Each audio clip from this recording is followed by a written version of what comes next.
What's going on, everybody? Hey, how are you? It's Monday night, catching tail end practice for the Shake and Bake Monday Night iRacing Series Season 1, presented by Grove Rock Straps. There we go. I'll get those right one of these nights. But how about this? Race number 4 of season number 1. Richmond International Raceway is going to be the place. I'm glad y'all are all here. Tell you what, we're going to have a very, very long race on tap because from what I'm gathering, their pit window, as you see these guys really getting down and going in these final minute or so of practice, these guys are almost going to be able to go the entire distance. As you see Barney there waving the checkered flag, indicating that practice is over. iRacing qualifying now about ready to commence. We'll try to get up and go through the field with some of these guys to see exactly what they're going to be capable of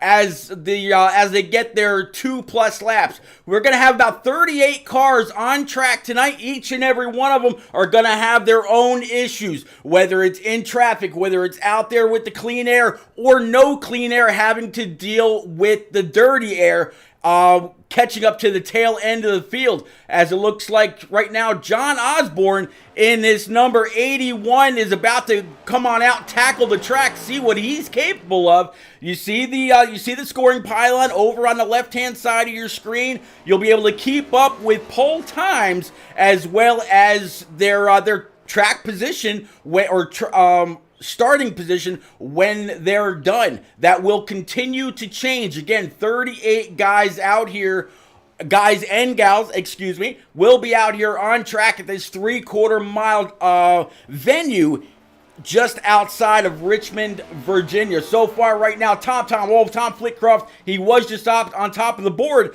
but looks like the 81 of Osborne was able to go ahead and take that from him. Let's check in with McGraw now. He's exiting turn 4 as he comes across the line in his shake and bake machine. McGraw right now sitting in P number 2. Tom Flitcroft just went on up and took top of the charts, and just like that, there's Gabe Ellison. He went out and did his thing. How about John Honeycutt? He's there on the backstretch. Just looks like he's getting up to speed, jamming through the gears. And he's going to try to maybe take it slow his first lap, maybe build up a little bit of heat in the tires, then go throttle down for his second lap. Right now, our Daytona winner though, Jimmy Cocker, he just jumped to the top of the board. James Holtzer in his final lap looks like he took P number 4. Jimmy Cocker, that was just his first lap, as we find him on a second burner lap, getting that 31 all the way down to that bottom line, letting it wash up all the way up against that wall. And as he came across the stripe that time, there he is, P number 1, Gabe Ellison in his number 27. I'm going to have to refresh this because I think there might actually be some sponsorship on his car. In fact, I'll go ahead and I'll actually do that before we get started. But how about this 91 swag.biz Ford Mustang GT for old Mr. Blanchard? Looks like he is done. Matt O'Brien on the backstretch right now in his number 20. It's a nice looking paint scheme. Kind of takes you back just a little bit in this Camry. Up high, wide, and handsome, all the way up against that bottom line. Hit the brake as hard as you can. Get on down without sliding the tires. Get on down to that yellow line. Kind of guide it all the way around. And looks like that is going to be his lap. How about check in with the one and only Jeff No? Nope. No says no. He is done. Aon Motorsports. Let's get it. Absolutely. Lloyd, definitely see you out there. Here is the 77 for Tyler Doherty. Did a little bit of a different scheme. Last week, he ran a really, really bad looking, and when I say bad, I mean good, filter time 77. This week, just a little different. Cross the line he goes, and he's done. Let's check a little bit further back. How about Timothy Latham in his Raise Energy Rock Straps Chevy Camaro? Again, Rock Straps or Grove Rock Straps is the sponsor for quite a few of the races here in Shake and Bake's iRacing first season. We'll check in with Frank Warner now in his number 72. As more and more people go out there, so far it looks to be just about 23 drivers have taken time. The 31 of Cocker still is up on top of the leaderboard. 72 now across time. That he clocked in right there in 23rd, and it looks like he's going to try to maybe diamond out turns 1 and 2, get a good run off the corner. Oh, locked him up going into 3. A little bit too much speed. I think we're going to see a little bit of that tonight. We'll have to see. Rock NASCAR says hello to the booth and best of luck to all drivers. Rock, we absolutely appreciate everything that you do for every single one of these leagues, whether it's here on iRacing, but mostly on Xbox, which is where a lot of these iRacing guys are coming from. Look at his Liberty number 24 for PJ O'Leary, all the way up against the wall in his Camaro, guided on down all the way to yellow. I think this could be a banger lap for this 24 if he can carry the momentum off. So far, so good, and it looks like that's going to put him up to, where did that just put him? I know that gave him a pretty good, okay, it gave him up to a P18, so it looked like it was going to be pretty good. It might have fallen short just a little bit, and with that, qualifying is done. They got about an old 2.5 to 3 minute warm-up session now, so if anybody needs a last chance to go on out, maybe build up a little bit of pressure in the tire, or do their thing, now is the time. They absolutely have it. And I actually think I hear some motors revving in the background. James Holtzer might be one. Let's see if maybe we can't sneak up with that Ryko number 69 Camaro. Holtzer was the fastest in practice.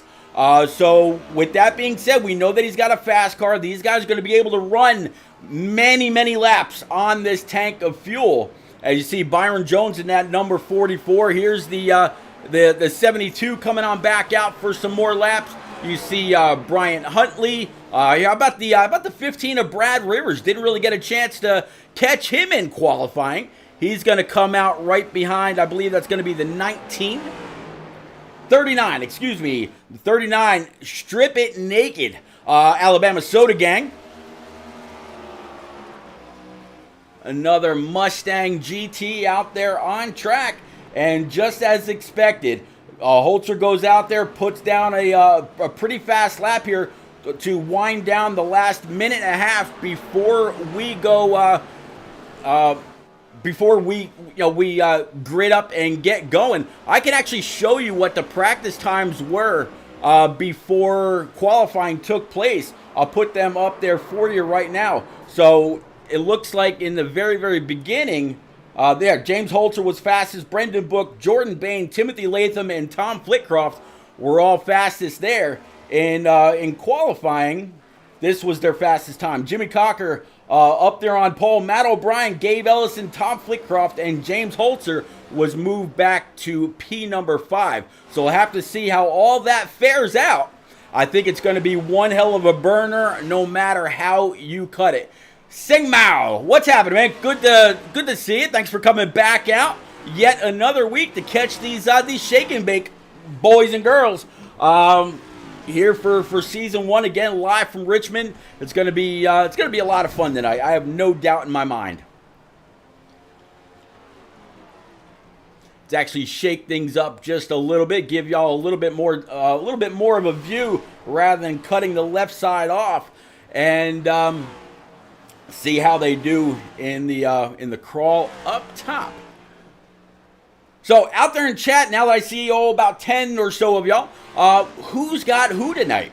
Do you fancy Frozen Toes maybe getting it done? Do you think Holtzer's going to run away? Do you think John Honeycutt might be able to get up there after a couple of close calls to possibly getting it done in the first 3 races? We'll have to see. Stan the iRacer out there drops the ka-chow emoji. Stan, always glad to see you out there, buddy. Absolutely. So let's go ahead and empty that out. We're going to take a look at our race information one more time. Richmond International Raceway. It looks like air temp's going to be just about 83 degrees. Track temp is going to be 93. Again, 3/4 mile track right outside of Richmond, Virginia.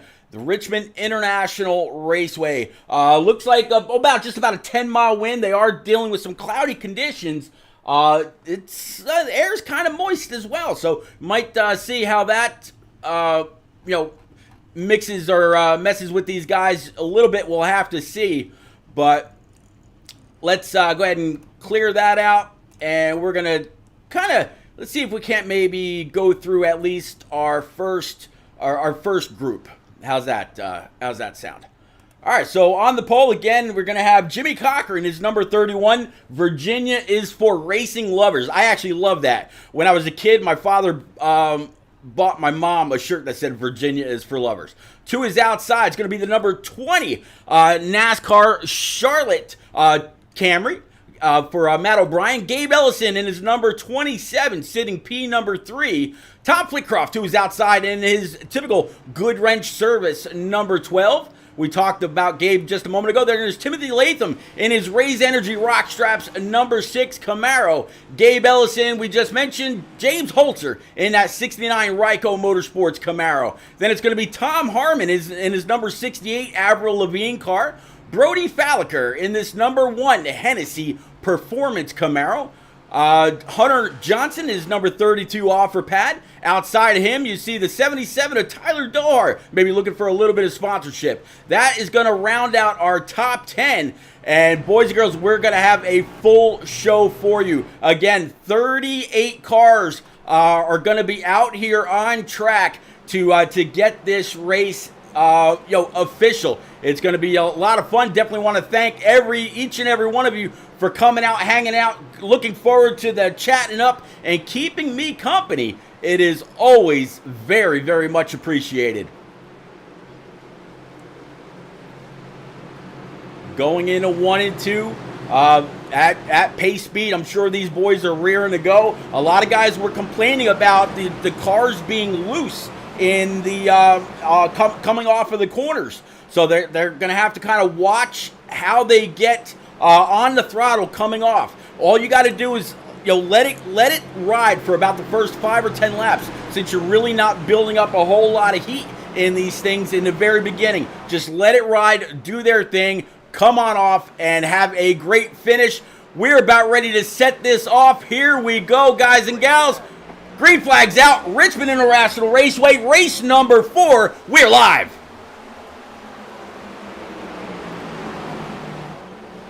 31 looks like he's going to be able to take a pretty quick lead. 20 though got a great run off to the outside. The 27 comes on up in front of Tom Flitcroft. Still a battle for P number 1 side by side. 31's got the line. 20 wants it. 31 leads the first lap. And we'll have to see if the 20 now decides to, back it down just a little bit. No need to really wear down the tires. He wanted that initial first point, just wasn't there for him. Holtzer now working his way up to P4, pushing Flitcroft back to P number 5. That's going to be a good little battle, as well as the 68 Tom Harmon, but behind them, Brody Falliker in this number 1, and the 6 of Timothy Latham. He decided to go ahead and drop back as well. It's going to be a long line of coming for a lot of these guys. 68 and 1 now side by side. Holtzer looking for the inside of the 27. Here's a battle for P number 3. Holtzer locked up. You see the tire smoke. Going to be able to get back in it, but you don't want to lock them up too much because that will wear it out. The right front was already an area of concern for a lot of people because you've got to get so hard on the brakes, so hard on the binders. You don't want to have any issue later on. Again, I mentioned before that these guys can go almost 100 laps on a tank of fuel. With tonight's run being 200 laps, they might be able to one-stop it, so we'll have to see if they split it right down the middle. But we might also see maybe somebody will go, 60 and 60. Maybe try to cut it down. That way they've got better tire than the rest of the field in the case of a long run. So we'll have to see how that all works out. Guys and gals, I mentioned a little bit ago that this entire series is actually brought to you by Rock Straps. I'm putting their website right up in chat right now. Make sure you go on over, give them a view, take a look at their website, see what they've got to offer as Holtzer continues to march his way through now to the inside of Matt O'Brien. But it doesn't look like that was going to be much of a battle. 20 says, yeah, man, I see you caught me. You go on. This is a long race. Not going to press it right now.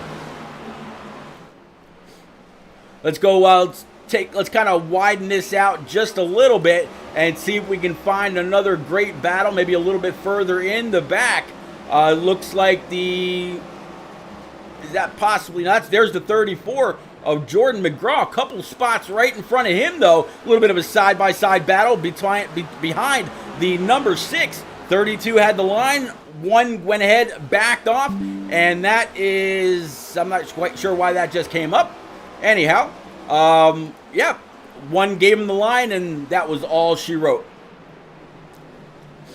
Let's keep on going through the field. Let's go back with the one and only P.J. O'Leary, as he's got the 34 to his outside now, right along with the 42 of Brendan Book.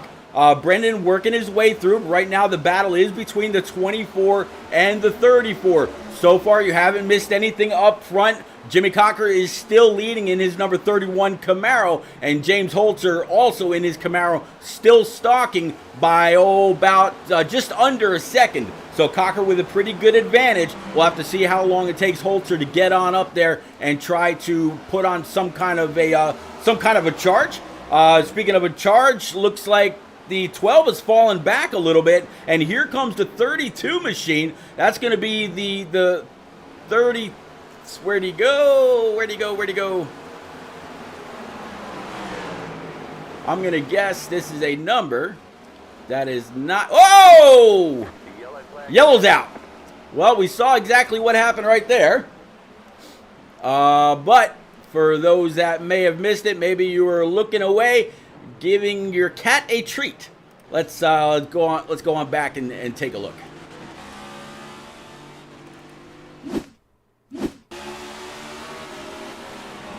So there you see the 12 up high. Nope. I was gonna say maybe was it a little bit of net code? Nope. It's just one guy getting into the corner a little bit harder than the 12 was able to hit that gas pedal. So let's go ahead and bring it back live. Very, very unfortunate for the 12 working his way back there. But this is something that Jimmy Cocker up here in the 1 did not want to see. He had a good second up on Holtzer, and these guys have gone 13 laps. I don't anticipate anybody going to come on down pit road right now. The tires are probably feeling about the best that they have all race. They've got a little bit of heat in them, and they're ready to go. Let's see if maybe we can bother Mr. Cocker here right quick. If I can find which room he's in. There he is. He's in Team HPRL. So I will have to remember that. Let's go ahead and bring him up to the broadcast booth.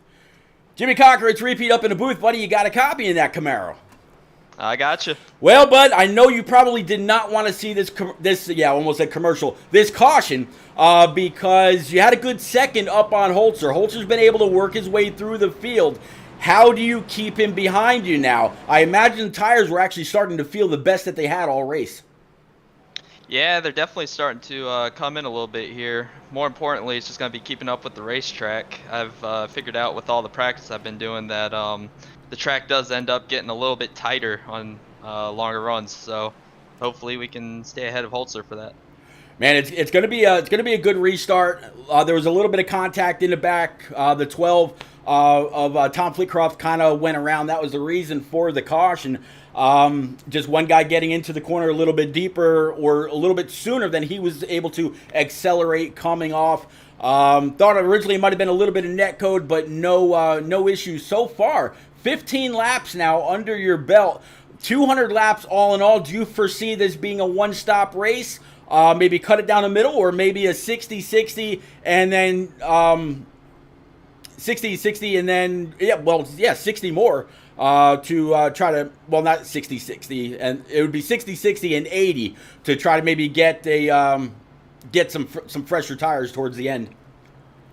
Yeah, we got 16 tires to work with here, man. I'm definitely going to be coming down pit road at some point to get some tires. I don't know. In real Richmond, that was a real important part to it. So, yeah, I'm not going to disclose all the strategy, but I think you'll see us down pit road very soon. 10-4, buddy. Well, I definitely wish you a whole lot of luck. Man, go get them. Yep, appreciate it, Pete. You got it, buddy. All right, again, that was driver 31, Jimmy Cocker, our Daytona winner. Now sitting in P number 1 again. Could he actually go on and grab another one outside of a plate track? He's been very consistent so far. Let's see if he can continue that trend. We're going back green. Got a good jump on the 69 of Holtzer. Looks like the 20 of Matt O'Brien. He's going to try to follow through and see if he can't take that position from Holtzer as well. It's really going to depend on how well he gets into the corner. But Holtzer came on down and slammed the door. 27 now P3, 68 P4, and the 6 car of Timothy Latham right now sitting in P number 6, trying for P5. Just not able to throw it in there. A little leery. That way he can wash up into the back end of that 68. Battles all throughout. Going to try this time. Still, again, no dice. 20 now moved up track, allowing the 27 to get going, and we got another caution. Looks like this caution might have something to do with Maurice Burnett a little bit further in the back of the field. Let's go ahead and see if we can't find out what happened with Maurice right now. There he is, up high, wide, and handsome, all the way up close to the wall, now down to the middle lane. Looks like the 12 just kind of came up, gave the left rear of that Nationwide car a bit of a tap and sent him spinning. So, very unfortunate. All right, so yellow flag number 2. Again, Jimmy Cocker was able to hold off Holtzer. I don't think we have anything with Holtzer to be able to invite him into the booth tonight. I'll definitely go through and check to see if we can't have a quick word with him. Nope, it doesn't appear so. So how about Gabe Ellison? Can we reach old Gabe? Yes, we can. He's sitting there with the rest of his Ions Motorsports teammates. Let's actually move on up to him, and maybe we can ask him why the no sponsorship tonight. Maybe he'll have some insight for us. Gabe Ellison, driver 27 of this Camaro, buddy. It's repeat up in the booth. You got a copy. I gotcha. Gabe, you're staying successfully inside the top 5 so far for about the first 20 laps, give or take. The first 13 laps were all caution-free, 2 back-to-back cautions. No sponsorship on this number 27 tonight. Is there a story behind that, or you're looking for some sponsorship? I believe we should have I don't know, maybe my scheme didn't load right. I should have the team sponsor on there, but yeah, I don't know. I mean, good race so far. Hopefully we can get some clean green flag laps in here. It's kind of hard to pass a little bit, but that's Richmond in a nutshell. So I think I just took the wall down a little bit. Hopefully that doesn't hurt me too bad. Well, I'll tell you what, since we're here, I can take a quick look at your right front. It looks like it might be bent up just a little bit. Let's see. Yeah, it's kind of pushed in a little bit, but good news is from the door on back, you're all right. So it's literally just that right front. But man, another good thing, we're at a short track. Aero is not a very big thing here. Behind the 69 and the 31, they've really been the class of the field. You got the 68 Avril Lavigne machine to your outside. You have anything for this top 2? I think so, yeah. I just got to keep this thing under me, and I think saving a little bit of tires if I get a long run, and it should work out for me. All right, buddy. Well, you go ahead, go back, go get them. I just tried reloading. You came right back with the blank 27, so it might be it might be just a trading paints deal. But man, good luck. Go get them, and we'll talk to you again later on. All right, thank you. You got it. I'll get you back on down with your Ion Motorsports teammates. You go. All right, driver 27 back hard on the throttle as you hear, and yeah, I did refresh my trading paints just in case his car was a late addition, but unfortunately, as y'all see out there, as they continue down the backstretch, 2 by 2, he's underneath the 68, the six car of Tim Latham underneath the 42 of Brendan Book in his typical 42 target machine. And guys and gals, they continue to motivate all the way around this 3/4 mile Richmond International Raceway. Caution number 3 is in the air. This time it looks like it might have something to do with Frank Warner. So we'll go on back, find out what happened with Frank, and then we'll come back again. Let's go ahead and jump in with him. All right, so he's up by the wall in that Krenzer Marine Camaro. Looks like he might have got a little loose, tried to save it, and it just snapped to the right, collected the 32 and more, but he did a great job trying to lock it down so he didn't, collect even more from the back of the field. So we'll go ahead and bring it back live. As you saw right there, he did have a bit of damage, but not too much. This 6 machine of Timothy Latham, he's really been in the mix since the green flag dropped. Let's see if maybe we can get a quick word with him. He's another Ions Motorsports driver. Let's see if we can't bug old Tim Latham here for just a moment. Mr. Latham, it's repeat up in the booth, buddy. That 6 Raise Energy Rock Straps Camaro has been looking pretty good. You've been able to stay inside the top 10 for this first 20 plus laps. How you feeling about your car? How you feeling about the track? I'm feeling pretty good. I'm taking it easy right now. Just one, to get the feel of the track with all these cars around me, and 2, I don't want to use up my stuff this early. So hopefully we can get a long run in here and we can test and see how tire wear is going to be. But I'm feeling pretty good here. I got into the 12 a little bit there. I was underneath him, and I don't know if he came down or if it was net code. I think it was net code, but I'm sorry about that. But yeah, I feel pretty good out there. Hopefully we can make our way to the very front up here. Well, you've definitely shown to be able to, you've got the speed as you do every single week, no matter which series it's in, but definitely here on Monday nights with the Shake and Bake series presented by the one and only Rock Straps, as I just put their link out there in chat for everybody that's out there in chat town right now to go on over, take a look, and place their order. I've got mine, man. Have you tried them yet? I haven't. I don't really have much of a use for any straps, but I'm always willing to try out new products, so I might get some and try them out. Yeah, they're absolutely a whole lot better than bungee cords, like they say. But buddy, I'll go ahead and I'll get you back with the rest of your Team Ion Motorsports drivers. Good luck, and I'm sure I'll see you throughout the top 10 for the rest of the night, buddy. All right, appreciate it. You got it. All right, guys, that's, again, one more time, driver number 6 for Timothy Latham. Does a hell of a job no matter what series, car, track he's at. The man he puts in the time, puts into practice, and that is why you see him week in and week out. So we definitely wish him a whole lot of luck. He's definitely one of the Shake and Bake top performers if there was ever a showing for them.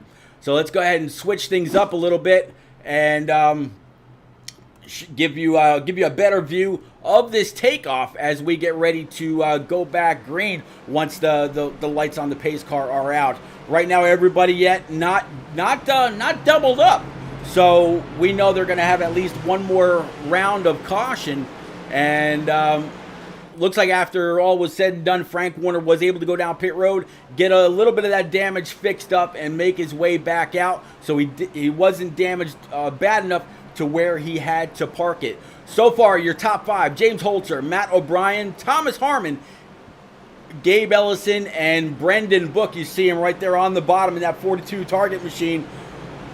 Timothy Latham, we just talked to him. He's on the outside. The one of Brody Falliker, PJ O'Leary, Tyler Doherty, Jordan McGraw. That's going to round out your top 10. And Honeycutt with an honorable mention right now, sitting in P number 11 in his Melody Woodwork sponsored car. Let's go ahead and bring it back up. Pace car is making that left turn towards Albuquerque. Here we go. Holtzer, he's no slouch when hopping back on that loud pedal. The 20 of Matt O'Brien is going to try to go ahead and fall in as quick as he possibly can, but it looks like the 68 of Thomas Harmon was able to come on in and close that door. He followed the 69 all the way through. 20 had to run on the high side, but not quite clear to come on down. Well, he was clear for a moment. 68 was able to get back in the throttle and try to cut the 20 from coming on down. Now the 27 also up high outside the 68 car. Might have to check up a little bit. 20 seemed a little bit slower there. Here comes the 42 again of Brendan Book. And Timothy Latham, Brody Falliker, Tyler Doherty, PJ O'Leary, and now John Honeycutt. He's moved up a total of 14 spots back here in this Melody Woodworks number 50. Right now, he is actually up the most amount of spots of any driver. Again, plus 14 in the first 20, almost 30 laps that we've run here at Richmond International Raceway. Good job by Honeycutt.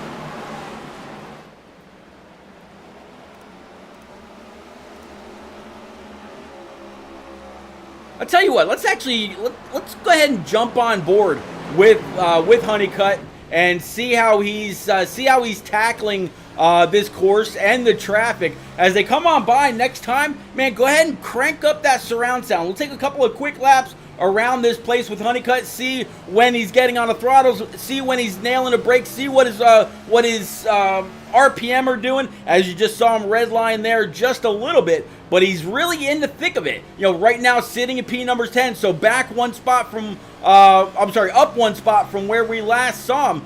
But yeah, let's go ahead and ride along with Honeycutt. Good luck to him.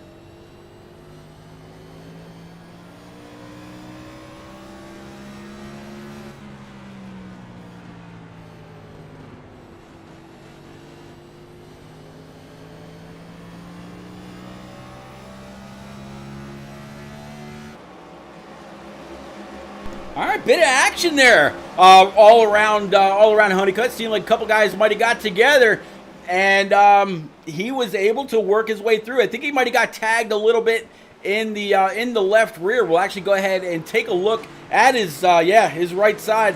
Yeah, I know that he was up in a wall just a skosh, and then might have also gotten tagged in the left rear. We'll go ahead and take a look. That's the front. Nope, left rear looks like it's all right again in this number 50 Melody Woodworks Camaro. Good job by him. So with that one guy having a problem, Honeycutt was able to move up one spot. Roslyn out there cheering on Honeycutt. Definitely appreciate all 20 of y'all out there in chat, coming out, hanging out, chatting it up, keeping me company. Zim still out there with a very, very bold prediction saying Holtzer's got this. Well, right now, Holtzer is absolutely making that a fact with a good 1.7 second lead over Tom Harmon in this number 68 Avril Lavigne car. Little slideways getting into the corner. Not quite sure if that was brake or what that was, but definitely had to adjust his steering. Great hands by him not to go around. I'm starting to see quite a few more people really be able to guide their Fords and their Toyotas and their Chevys around the bottom line. It seems like they might have started to fall into just a little bit of a rhythm. So just as we were up there, see a little bit of a battle here between the 6 of Timothy Latham and the 20 of Matt O'Brien. Latham's going to have the preferred line, be able to get right in there. Matt might be able to come on back since he had a better line coming off. But nope, Timothy Latham able to hold that spot. Brendan Book back here, I think we saw that he had gotten a little bit of contact. We'll take a look at his right front. Yep, definitely dented up just a little bit. Looks like Brendan's also a little loose. You hear him on the throttle. Whap, whap, whap, whap, whap. That is something that he's had to do all night. A lot of these guys have. You hear that? Man, that is just pure throttle control.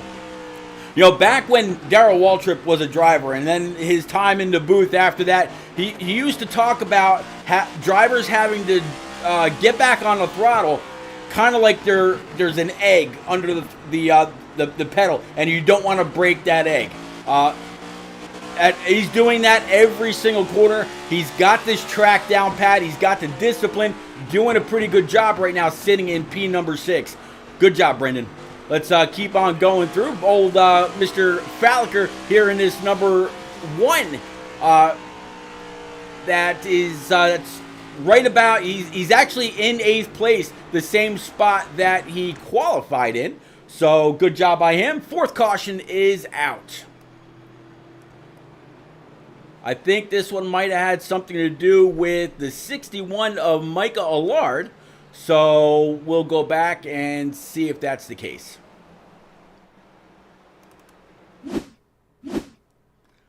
That is not the camera that I wanted. Let's try that again.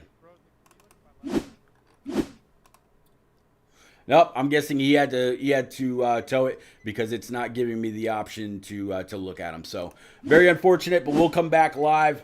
Everybody now coming on down pit road. 45 laps in. A couple of guys stayed out. Maybe some guys that were already a lap down, or some that just needed the track position. And as those guys are still out there, they have not migrated to the top of the leaderboard yet. All but one. How about this? Jordan Bain in this number 46. He has some damage to the left-hand side. Let's actually bring old Boehner in here and see if we can't get a quick word with him.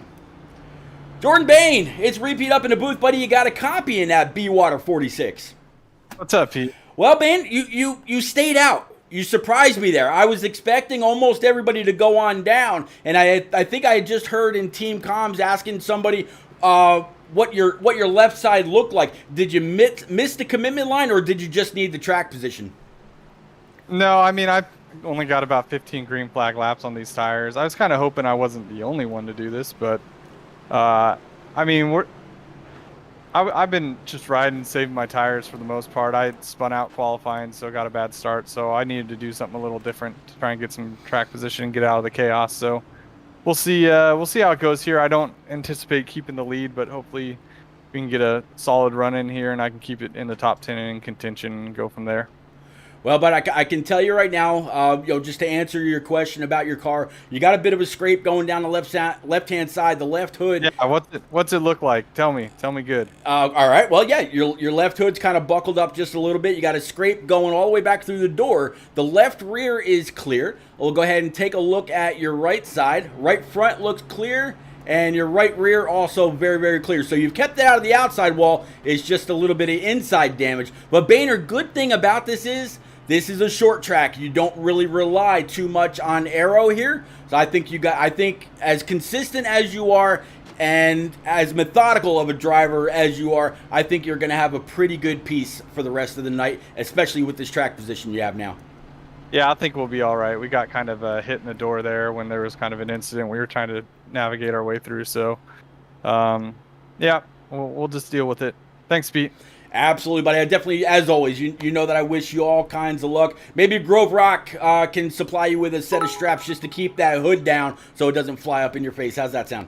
Yeah, let's not do that. All right, Boehner. As always, I definitely wish you a whole lot of luck, and we'll talk to you a little bit later. Cool. Thanks, Pete. Have a good one. Thanks, buddy. All right, again, that's driver number 46 of the B-Water Ford Mustang GT. Boehner and I go way back to our NNR days. Very good guy. Brand new daddy. So we'll have to see if he's going to be able to keep the 69 of Holtzer and a few others behind him. As we were just talking about, he does have some damage, but now he's got track position. Looks like the admins, they might have pushed the green off one more lap, maybe to allow some people that were a little bit further in the back to get back lined up where they needed to be. Definitely appreciate all the bits that are being dropped out there in chat. Don't think for a moment I don't appreciate it, even though the onboard logo right there was kind of hiding who it was. Please don't ever think I don't appreciate it. Let's see. Who's the culprit? Alpha York and Stan the iRacer. Thank you, guys. Again, a couple of great guys that go way back, and I couldn't ask any better for some racing buddies. But let's go ahead and widen this out one more time. All these guys doing a phenomenal job. Both Bain and the 69 of Holtzer, both of these guys are road to pro caliber drivers. I have no doubt that they'll race each other very, very clean, as they do anytime they're together. They did it in East Park. They did it in the B Water races. I have no doubt that they're going to do it here as well throughout their time in Shake and Bake. It's going to be another great restart. Boehner's going to be able to get on that throttle first because he's got that track position, and he'll be the first one to the line. But let's just see how quick he's able to clear Holtzer, because you know Holtzer's probably got a spotter up in his stand somewhere, letting him know exactly when Boehner's going to go ahead and jump on that loud pedal. Pace lights are off. There he is, making that left turn down towards pit road. Here we go, going back green. Boehner first on the throttle, 69, not quite caught sleeping, was able to get up to speed pretty quick as well. And it looks like he is going to be able to clear the 68 of Thomas Harmon. Now here comes the 69 up the back bumper to the left side to his door. He'll have the line going in, and he did not overdrive. A great job by Holtzer. Now it's just up to Boehner to hold position as best he can, since a lot of the guys behind him are now on fresh tires, such as Holtzer, the 27, the 68, the 20, and several others. Caution number 5 is out. Let's go on through, see if we can find out exactly what happened here. Looks like this is going to have something to do with Michael Bain, Honeycutt, and possibly Frank Warner. Frank Warner, we mentioned him just a little bit ago. Let's go on back, see if we can find out exactly what happened, and take it from there. So we'll pick up with John Honeycutt, since it looks like he caught the brunt of it at the tail end. Looks like there he is, up high in that Melody Woodworks machine. He's up high, nowhere to go. Oh, just barely caught that. So let's actually go from Francis Hamilton's view.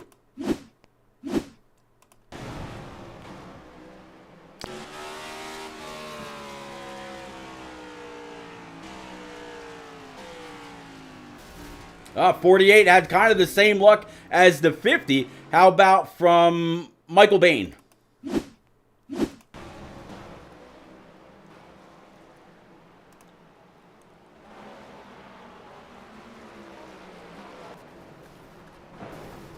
And unfortunately, because he blinked out, it didn't show the whole thing.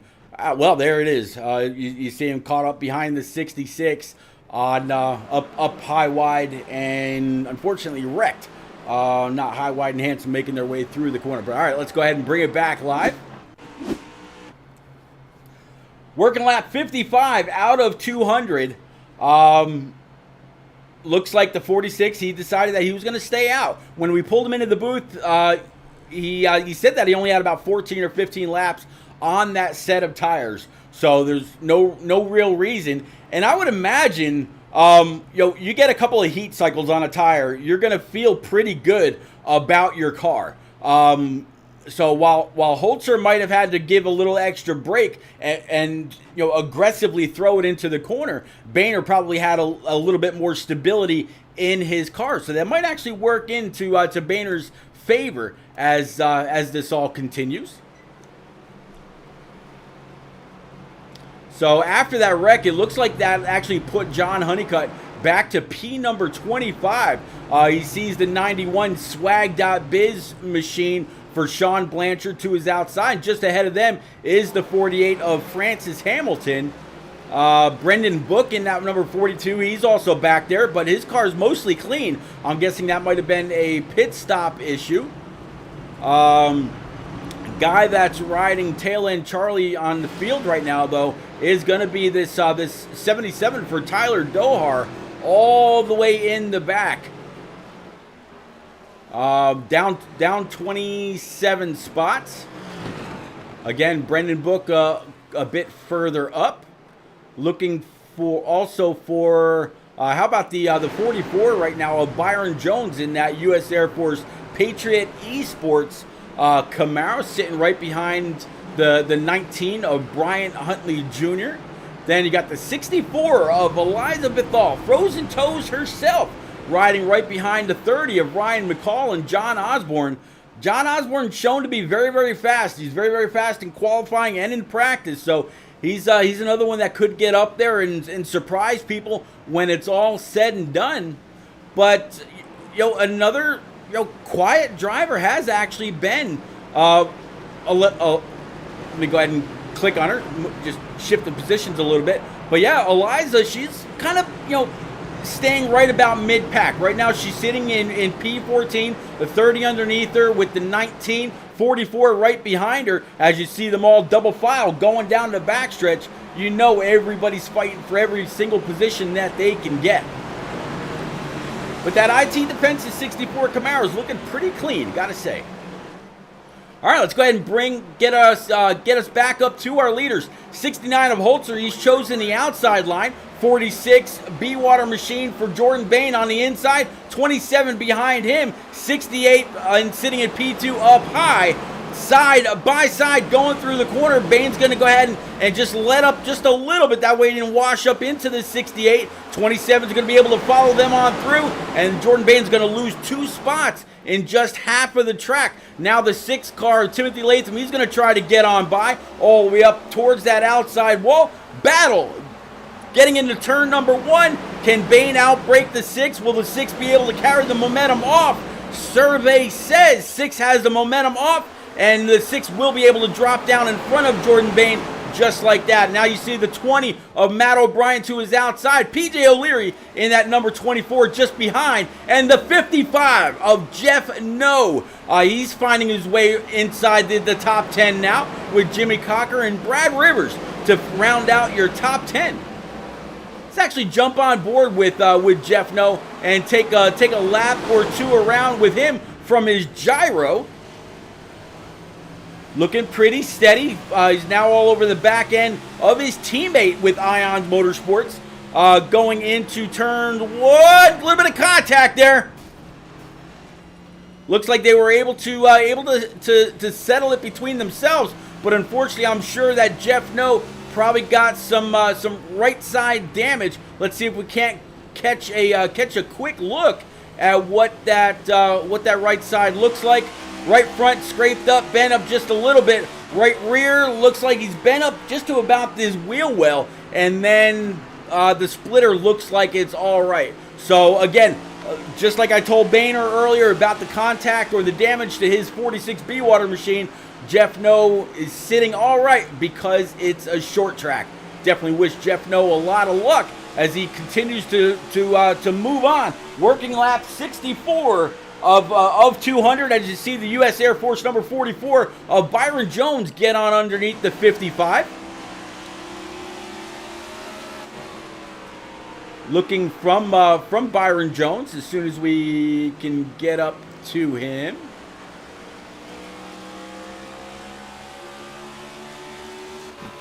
I know I just had him. Oh no, Byron Jones actually he's sitting a little bit further back. That's all right. So after that wreck, it kind of pushed the 55 back just a little bit.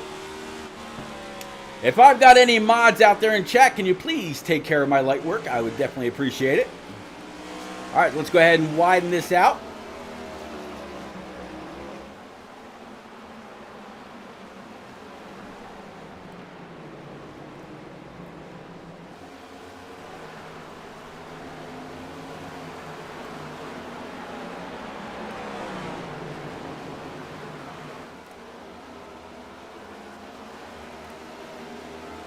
All right, I'll go ahead and I'll take care of it. No big deal.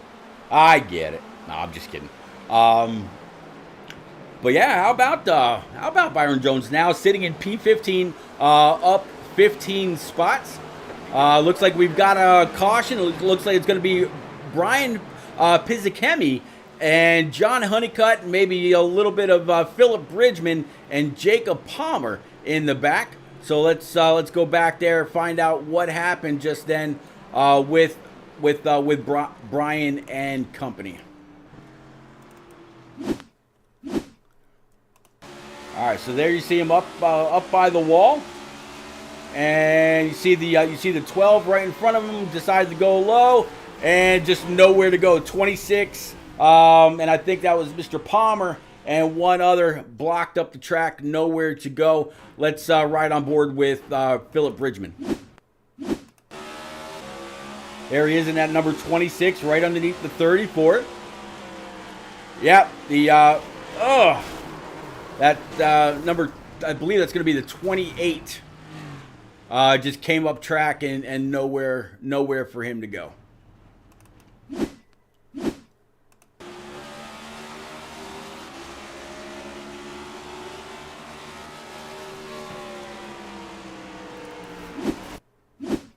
Better view. Here's from the 39. This is going to look like a little bit of braking possibly that just went awfully wrong. So very unfortunate, but he's got some damage, but he'll be able to press on. I think that's the first time I've seen his name pop up with any kind of caution related incident.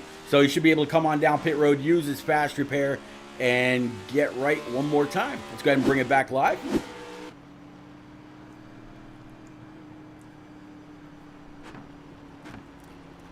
All right, so James Holtzer, Thomas Harmon in that Avril Lavigne number 68, able to sit in P number 2 again.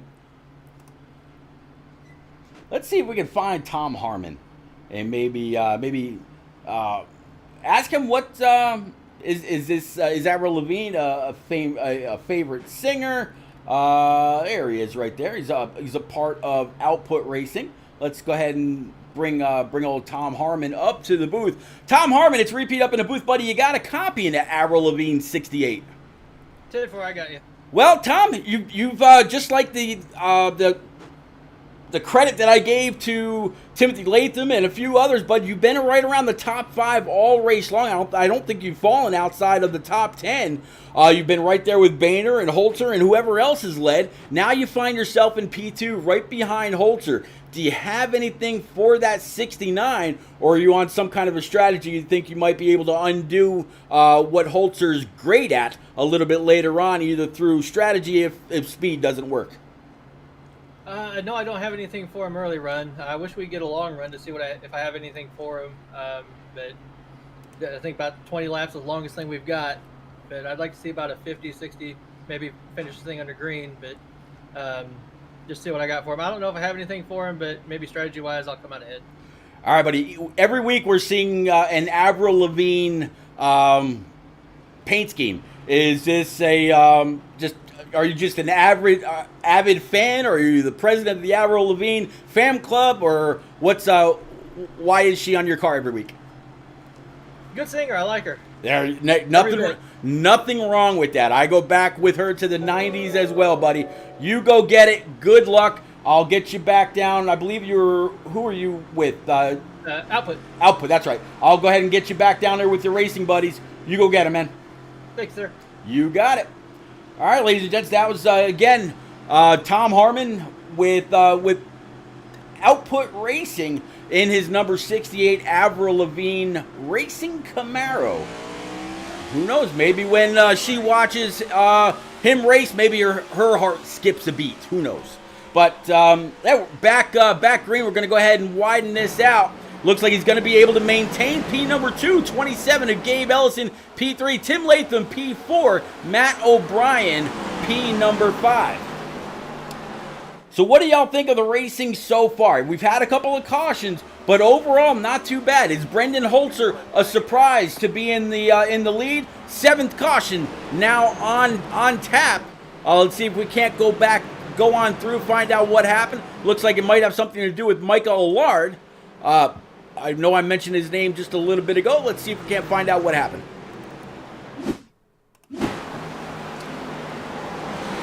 There you see him on the outside, 91. Did he wash up just a little bit? I think there might have been just a little bit of door-to-door contact.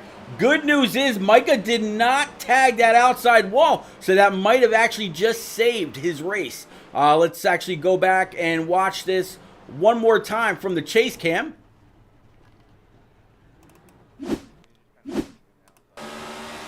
All right, so you see the 91 swag.biz Ford Mustang to the inside. Yep, just washed up a little bit, made some contact. But look at that driving by Micah. Did not tag the outside wall, so he's able to maintain that front end. The front end, even though it's not an aero track, the front end is still very, very sensitive. If you get a lot of damage here on iRacing to the front end, while you're still able to make speed at a place like Richmond, it will actually kill your RPM. If you hit it hard enough, and it's happened to me.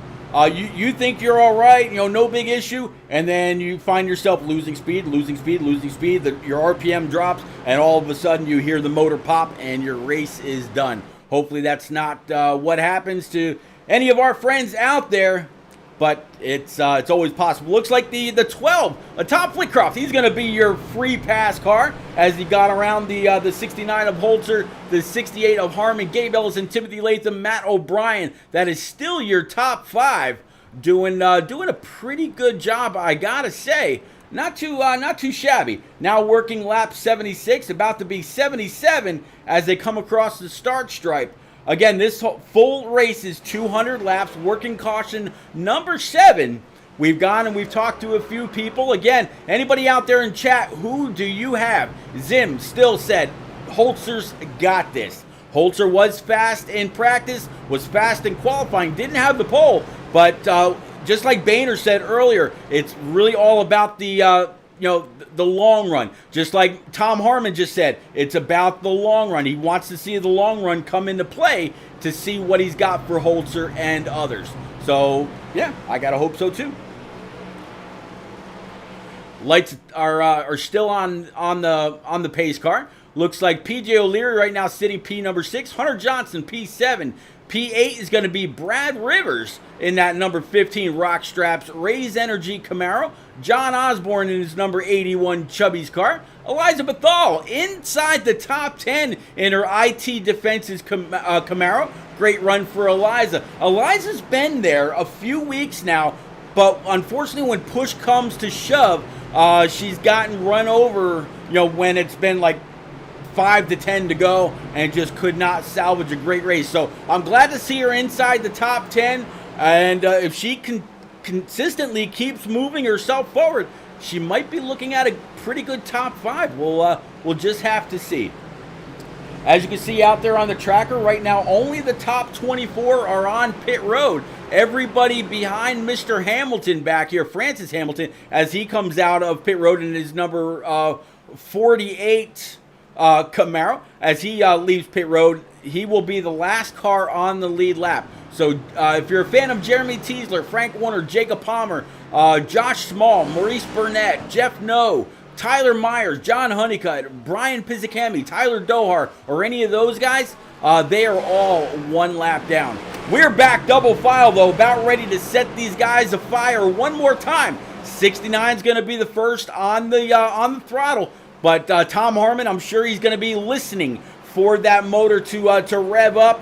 Holtzer he drives with a bit of integrity. He doesn't play any games. Doesn't hit the brake and then smash on the gas to make sure that 68 gets ahead of him. And just as I say that, 68 looked like he might have been on the gas just to pull up side by side with Holtzer. Thought he might have had a little bit too much backed off. And just as Holtzer saw him move back in his window, he went ahead and smashed the gas, which is his right to do so. But off of turn number 2, a lot of guys in the back still double file. Let's go back here with a few of them. The 20, the 6, the 32, the 24, the 15 right now of Brad Rivers with John Osborne right behind him. Looks like the 19 of Brian Huntley has put the 64 of Eliza Bethal back to P11. And then Byron Jones in his number 44. I got to tell you, I talked to this kid before the race started, and he was very, very leery about the track. He said, Pete, I'm having a problem keeping this U.S. Air Force Camaro underneath me. And I told him, I said, man, just be steady on the gas. just be steady on the brake, hit your mark, get into a rhythm, and you'll be just fine. I told him I had a feeling this race might have to do with attrition, so all you got to do is be running at the end. So far right now, Byron Jones up 10 spots. So started P23. Started P23. Now sitting in P13, trying to go for P12, taking that position from the 42 of Brendan Book in his target machine. Looks like the 24 of PJ O'Leary. He's also got the 15 of Brad Rivers to his outside. This all happening right in front of the 81 of John Osborne. 15 back on the throttle first, all the way up against the wall. He is clear, but is he clear enough to dive on down? Yes, he is. 24 overcooked it. That's going to allow the 81 to get underneath, and once that happens, it's like a conveyor belt of cars. You got to try to get down inside any kind of a gap you can, because once one person passes you, then another's going to pass you, just like you see the 19 setting up to do. And if that's the case, 24 is going to lose a few more spots. Let's actually go on back and pick up with Eliza Bethal in this number 64. She's now got the 44 of Byron Jones underneath her going into the corner. Byron might have the better line. Looks like he does. Hard on the brake. Eliza washes up just a little bit, but Byron doesn't crowd her, giving her plenty of room. He's going to fall in right behind that 64, complete yet another lap. Still sitting right there in P13, but great side-by-side battle for them two. Just a couple of spots ahead behind the 19. You see the 42 and the 24. They continue to battle it out. So great battles all the way around this 3/4 mile track. Now working lap number 87. You have not missed anything up front. It's still James Holtzer ahead by just about 8/10, now 9/10. Over Tom Harmon, Gabe Ellison, Timothy Latham, and Hunter Johnson. Hunter Johnson right now in his 32, running P number 5. Matt O'Brien in that 20 right behind.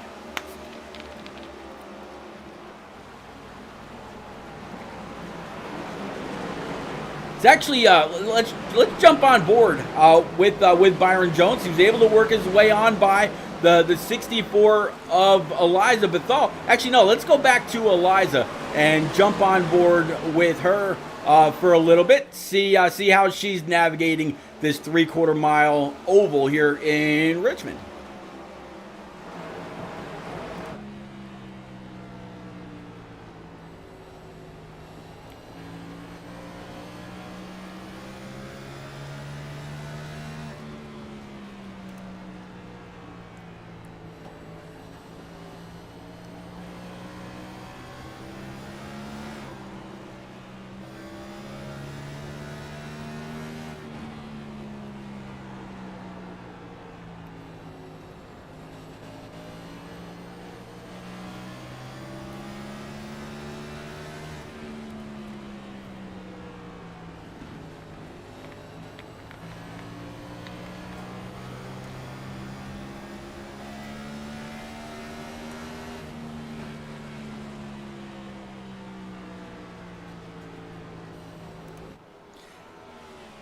You can definitely see and hear. Well, looks like we got a cautions out. Jeremy Teasler is going to be a person of interest.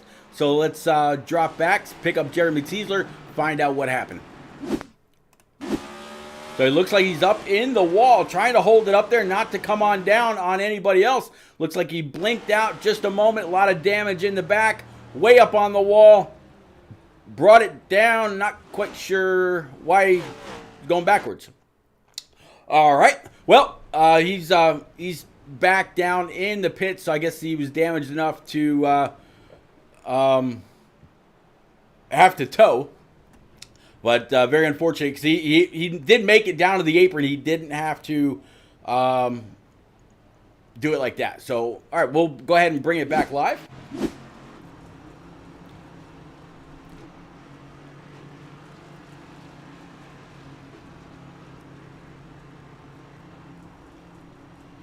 We were riding on board with Eliza Bethal earlier. There she is entering her pits right behind the 42. Let's see. people that stayed out, how about this 68 of Tom Harmon? Right behind him is going to be Jordan McGraw, Jordan Bain, Nate Mon, and Tom Flitcroft. Old Tom Flitty. He's going to find himself with his lap back, but also now sitting in P number 5. So great job by him. James Holtzer, I'm going to guess he was the first one to go down pit road, finds himself in 6th. So he's going to have, fresher tires than the rest of a lot of these guys. Let's see if we can't get a quick word with old Mr. Holtzer, since we already spoke with Mr. Harmon. I know he should be down in Team FTR. There he is. Let's go ahead and bring him on up to the booth. If we can. All right, we'll do it the other way.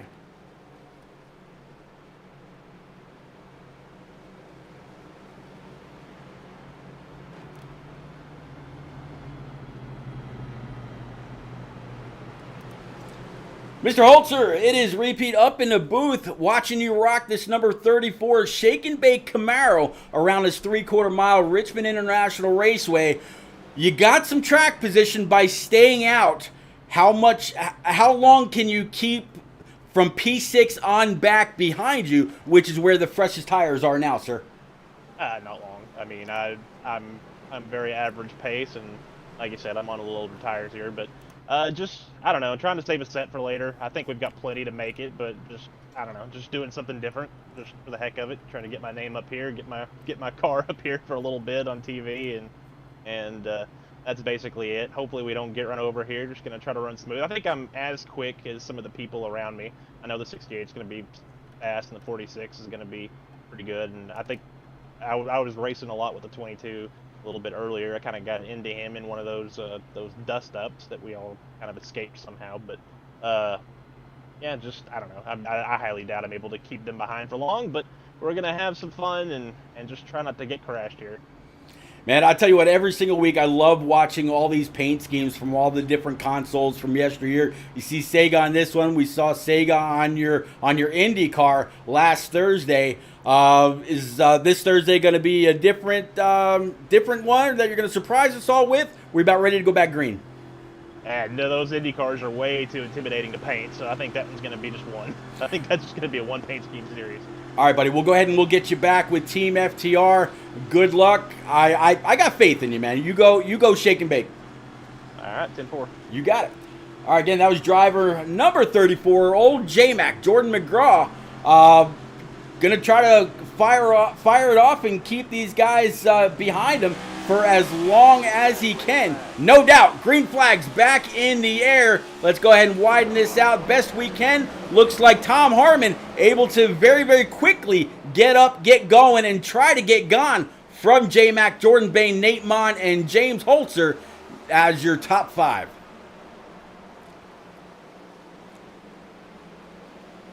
Three wide for P number 3. You see Holtzer really trying to thread the needle between everybody else, doing a phenomenal job. He had the 22 to his outside, 46 underneath, but able to make that work. Holtzer, he's I think he's just about knocking on a 6K iRating, so he knows what he's doing. He can hold the line, he can hold the wheel. Good job by Holtzer one more time. Catching up to the 34 back bumper of Jordan McGraw. He's going to have to check up. Jordan McGraw came on down, slammed that door shut, but the 69 is going to have a better run off the corner going into turn number 3.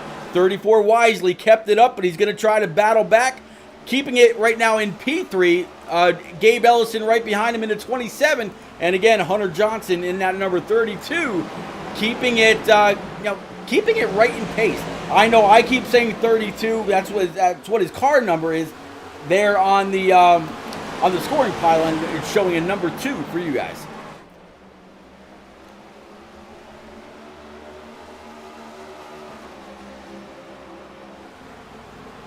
All right. Well, it looks like it's we got a change for the lead.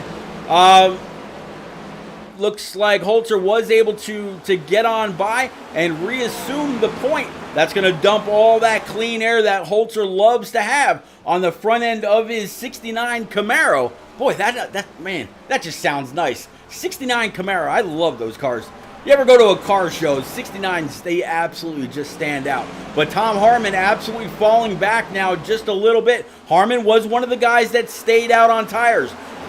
Right now, Holtzer, he's restarted in P number 6 behind the top 5 that stayed out. So he's got the freshest tires, and he's going to be able to keep momentum, keep speed, keep pace, and extend the lead that he's got overall. Now with just a 1.2 second lead over Harmon back there in second place, I anticipate that lead will grow. Again, Zim out there in chat mentioned that Holtzer's got this. I have no doubt in my mind that if Holtzer can stay in the clean air, he very well could have this. Or could it come down to a late rate caution since we're just now past halfway, where Holtzer starts just a little bit further back and the guys in the top and bottom line start to seal off those lines so he cannot get there. Dale Fan 8 saying, hang on Jones, talking about Byron Jones sitting back here in P14, now up 10 spots from where he started in his U.S. Air Force Patriot Esports Camaro. Sitting right behind the 31. That was our pole sitter. Looks like Jordan Bain just went for a little bit of ride. Tagged the inside wall. So far, no caution, no. We're going to stay green. Nope, there it is. Looks like John Osborne may have been collected in that, and the 46 was not the cause. So let's switch things up here a little bit, find out what happened with John Osborne, and see what's brought on caution number 9.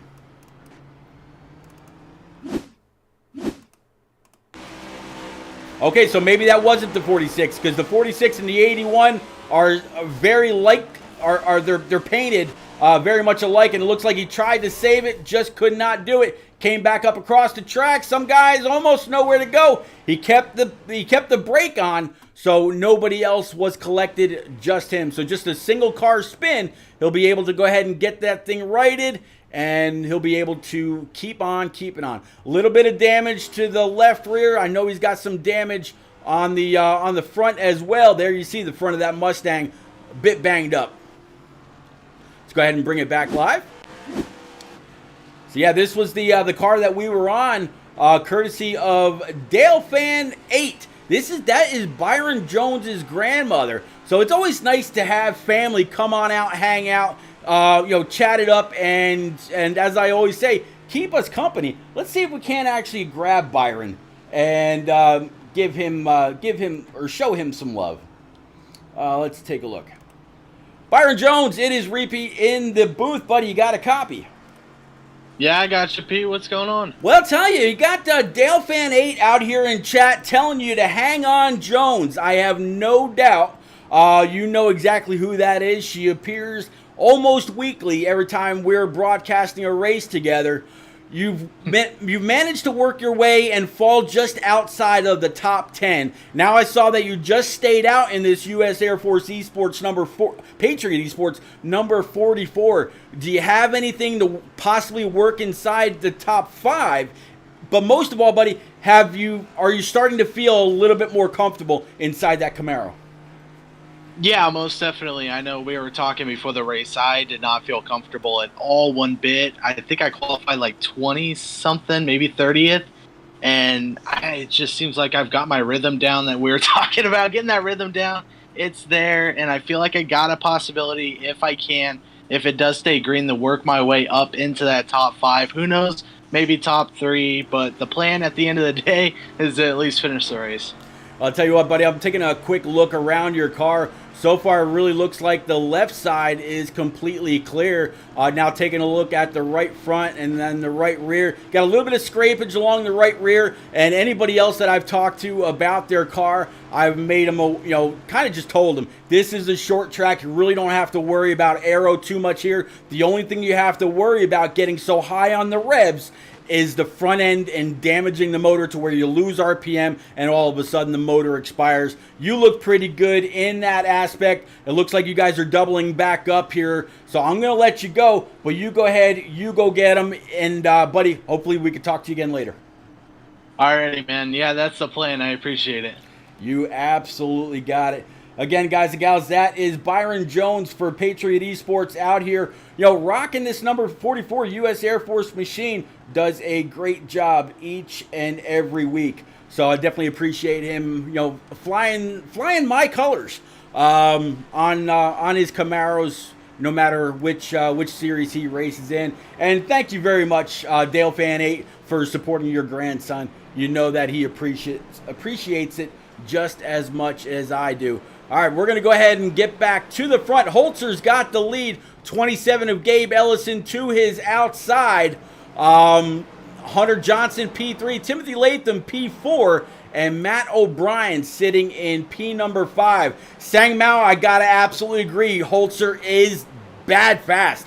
He does fly. I mean, there's no taking that away from him. He's good no matter what he's in. But that's just indicative of his I rating. Again, sitting at a 59.66 I rating. He's just about 6K. He knows what he's doing.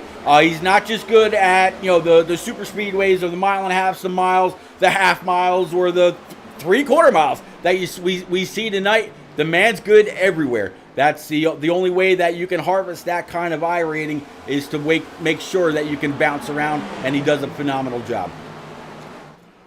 All right, so Holtzer, he's got the lead. Hunter Johnson and the 27 of Gabe Ellison. They're now battling with the 6 of Timothy Latham right behind. The 42 of Brendan Book. He just cleared Matt O'Leary. So let's actually pick up with Timothy Latham, maybe get a little bit of a view, see what he's got to deal with, and see how he's going to try to move the 32 aside and then the 27, and then see if he possibly has anything for Holtzer. We just came across that start stripe. Y'all out there in chat, go ahead and crank it up.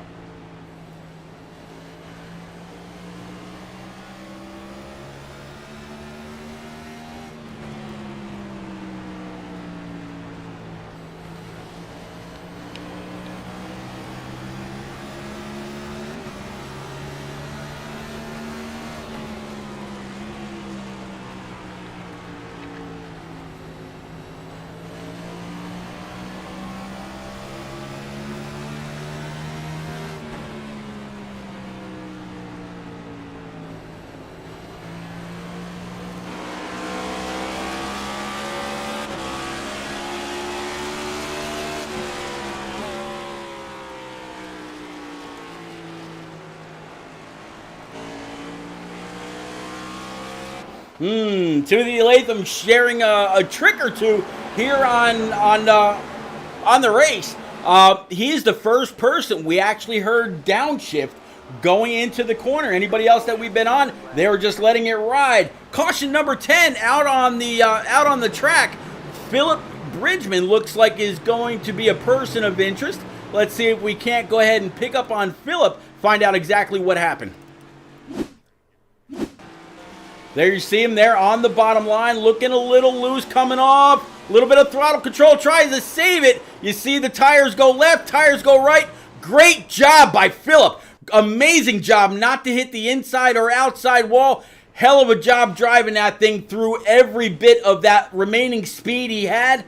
While he lost his bumper cover, I'm guessing he might have blinked out, and that's where that went. But overall, great job by him, and great job by everybody that was behind him not to collect him.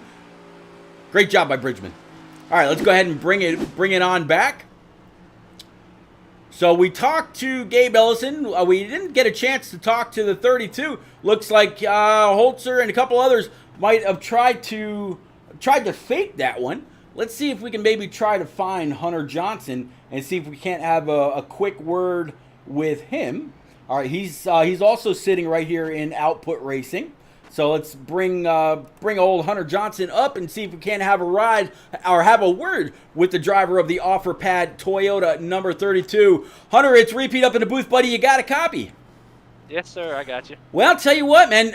You've slowly but steadily moved your way up. You're up 6 spots total. So that means you qualified right around P number 9. Now sitting P3. The 27 and the 69 have been very, very strong all race. Do you have anything for this top 2? Saw they might have just tried to fake you out going down pit road. But do you have anything for him here for this restart?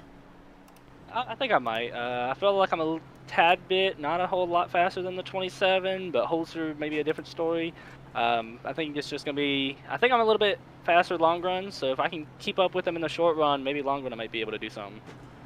All right, buddy. I was just kind of taking a look, as I've done with everybody that I've spoken with so far, and just kind of giving them a little bit of a heads up what they've got to deal with as far as any kind of damage on their car. Your left front is kind of poked out just a little bit, where the rest of it looks like it might have been smashed in. Your left front, as far as the side force goes, looks really, really good. Your left rear looks amazing as well. Your right front, there's a little bit of separation between your right front fender and your right door, and a little bit of scrapage on the back. But that's it. But just like I've told everybody else, that should not worry you at all. We're at a short track. Short track arrows, really no big deal. But, man, we definitely wish you a whole lot of luck. Hopefully you can get up there, really challenge Ellison and Holtzer. You got Timothy Latham and Brendan Book. So you've got an all-star top 5 to deal with. We definitely wish you a whole lot of luck. Thanks. Let's see if we can make it interesting at the end. You got it, sir. I'll go ahead and I'll get you back with your Outcast, I believe it was, racing teammates. Output Racing, excuse me. Output Racing teammates. And, yeah, maybe we'll talk to you again in the top 3. Hopefully. See you then. There you go. All right, again, guys and gals, that was driver 32, Hunter Johnson, in this offer pad. Looks like Toyota Camry. Man, that Toyota sign has definitely seen better days. But I think he'll be all right.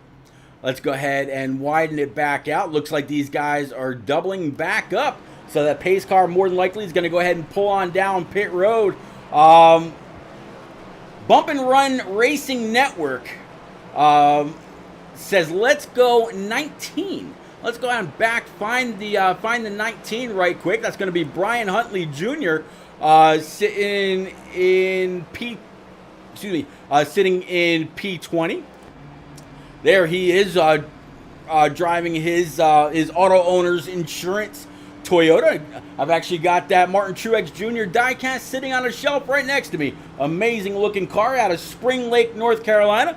Also a North Carolina guy myself. Right outside, about 40 minutes north of Raleigh. But we're going to go ahead and bring this back green. I can hear Holtzer and them getting ready, getting geared up, looking back. 69's hard on the throttle. 27 was not able to keep pace. Now we're going to have a nice little battle here for P number 2. 32 throwing it inside. We just talked to him. Gabe Ellison on the outside. He looks like he's going to be able to hold off, but will he be clear to dive it in? Yes, he is. 32, I think, might have cut him just a little bit of slack. Now Timothy Latham on that outside. Great battle. Top 5 all kind of single filed out. But the 20, he wants a shot to the inside. That's going to be Matt O'Brien throwing it in. Can he get on up to the left rear of the 42? Not this time.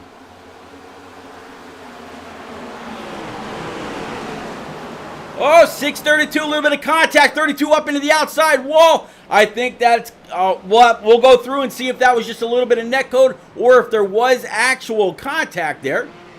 But we were just talking to the 32 just a moment ago.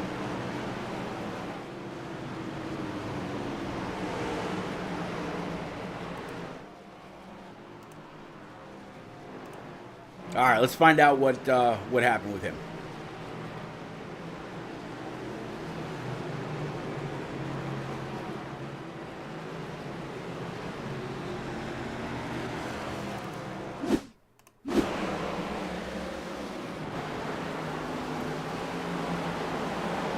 I'm not quite sure why it's bringing me all the way back to the 30. All right, let's try that again. All right, let's get back to the 2, and we'll play it from there. Let's actually switch this up a little bit and play it.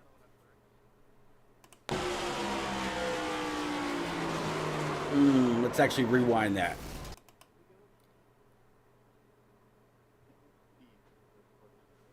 All right, let's get to the right front.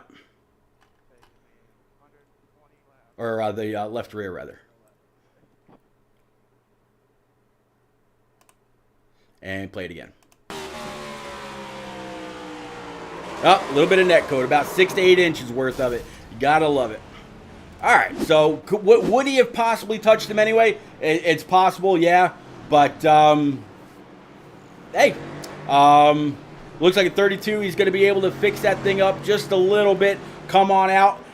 And again, it is a short track. I think he might be able to overcome. He's been inside the top 5 quite a bit, working lap 127 out of 200. So he might be able to get on back up there and get things moving. We'll have to see. Quite a bit of time left to go. Will this be our last caution? Who knows? 11 cautions now on the night so far. All right, so James Holtzer in that 69, still leading. Gabe Ellison, Timothy Latham, Brendan Book, and Matt O'Brien back here in the 20. Then you got the 15 of Brad Rivers, up 22 spots, doing a great job in his Raise Energy Rock Straps Camaro. I know that we can easily pull Brad Rivers up. In fact, let's go ahead and do that. Let's go ahead and pull old Brad Rivers up to the booth here right quick. See if we can have a quick chat with that Raise driver. Brad Rivers, it's repeat in the booth, buddy. You got a copy in that Raise Energy 15.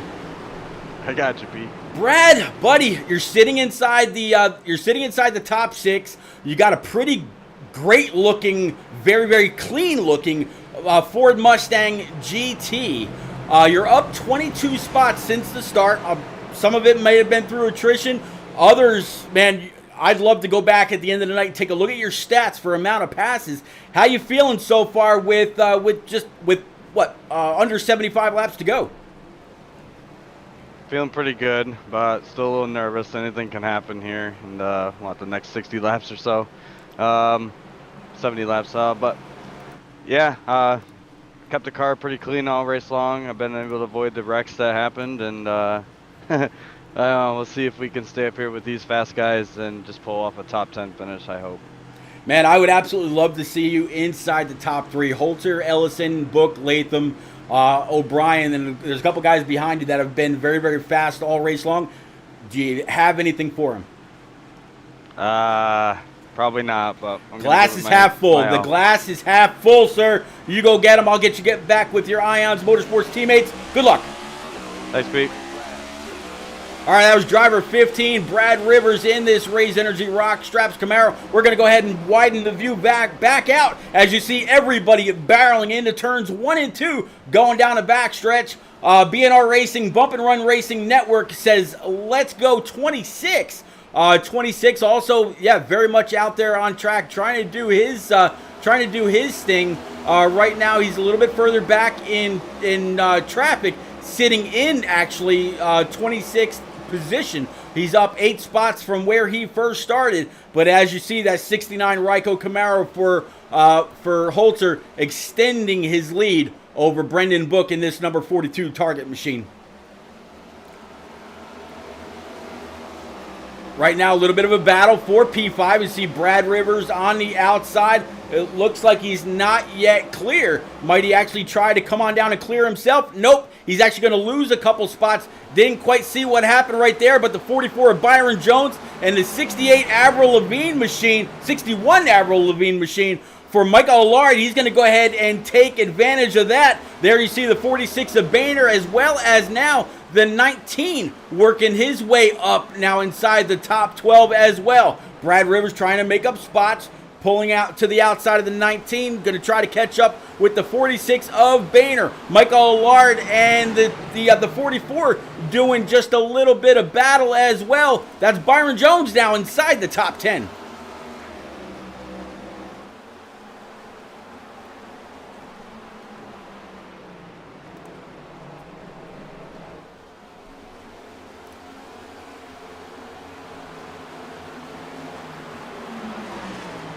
Great battle behind Byron between the 46 of Boehner and that 61 of Micah Allard. There you see the 15 now able to clear the 19. You saw the back end of that 15 get a little loose. Micah ran it hot into the corner, but he should be able to really get back on the throttle. 44 spun to the inside. I'm not quite sure if that was off the front bumper of the 46 of Boehner or not. We'll have to go back and take a look, but definitely saw the 44 go around, tag the inside wall. Let's go back, see if we can't find out what happened there. Let's play it from here.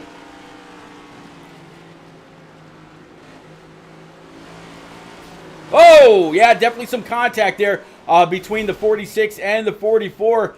I know more than likely Boehner has already come across chat and apologized to Byron Jones. He is not that kind of racer. Again, I've known the guy, and you know,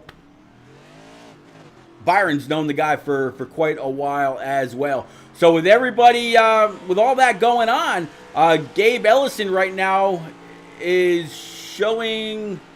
No, I have a feeling it might be a little bit of an issue with scoring, because right now it's showing me that Gabe Ellison is in the lead, and clearly we still see the 69 up there. So actually no, there it is. Let's go ahead and bring it back live. All right, that's why we were seeing the 69 not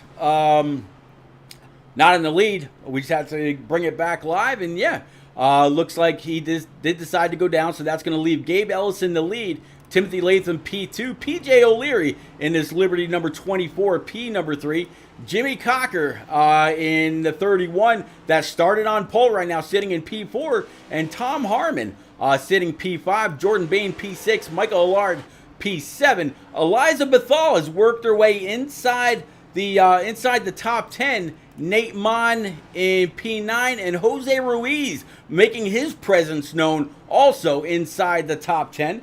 Let's see if we can actually grab a quick word with the Shake and Bake owner and main operator, Eliza Bethal. She's going to be down here in Team FTR. Let's go ahead and bring her on up to the booth.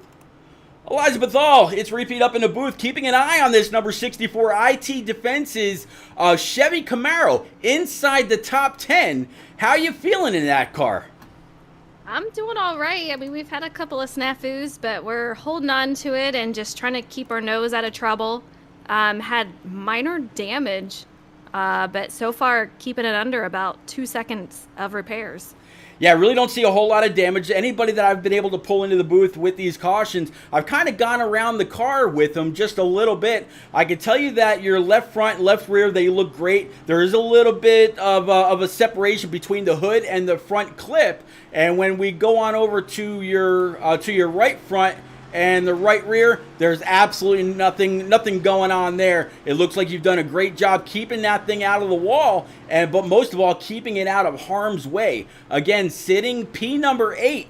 You've had a very, very uneventful race, up 8 spots from where you qualified. Do you have anything for these top guys, Eliza? I'm just looking for a top 10 finish tonight. We seem to get to the top 10 and get wrecked at the end of the race, so if I can keep it top 10, I'm a happy girl. Well, I brought it up earlier that you've had a couple of bad finishes, but it wasn't throughout the race. It was only at the end where you kind of got moved or abused out of the way. So hopefully tonight is a different story. You can get it done at this 3/4 mile Richmond Raceway. Good luck, Eliza. Maybe we'll be talking to you in the top 3. Sounds good. Thanks, Pete. You got it. All right, guys and gals out there in chat, that is Eliza Bethal, owner and operator of Shake and Bake Racing, partnered with Rockstraps. We're going to go ahead and let her go back down to her Team FTR teammates and keep things rolling. Let's go ahead and widen this back out again. Get ready for this green flag restart. Here we go, up to the leader, Gabe Ellison with the 6 of Timothy Latham to his outside. And looks like 27, he's going to be able to go ahead and take that lead all to himself and move on up.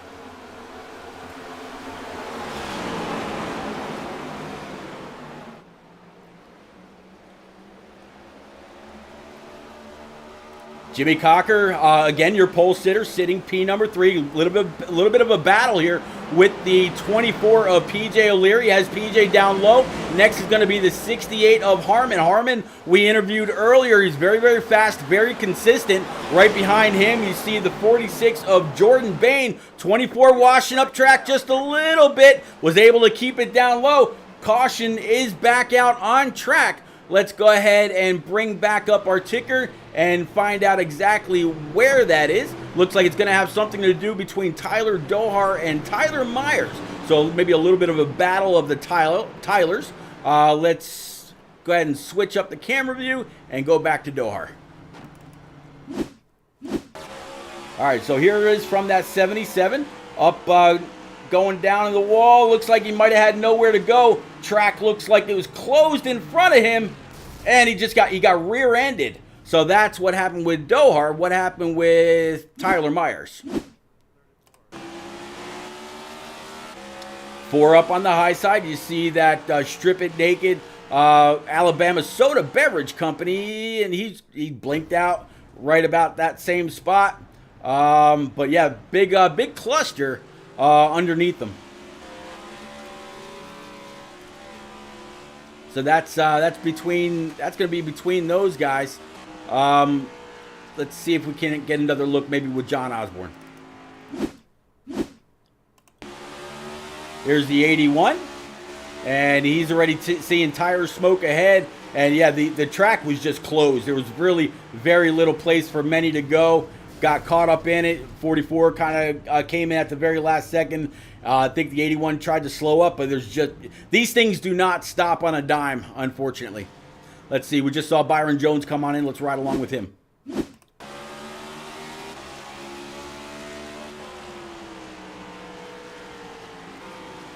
You can hear Byron downshifting on the brakes, trying to stay out of it. Just nowhere to go.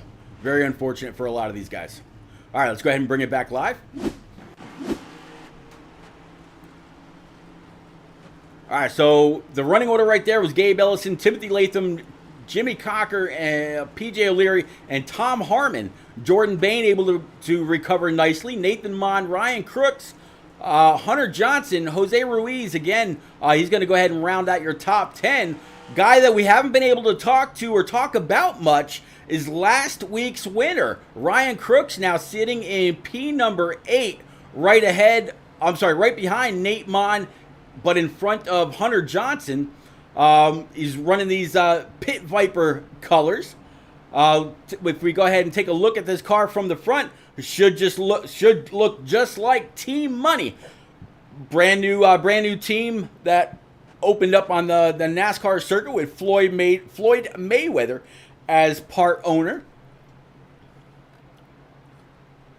So great job by him so far. Let's see if maybe we can pick up a quick word with Ryan Crooks. See if we can't find him right quick. Let's take a look. Nope, it doesn't look like he is actually available. So we won't actually pick up on anybody because these guys are going to be going back green here in just a little bit. So let's go ahead and bring it back up front. Yeah, here they are getting back double file already.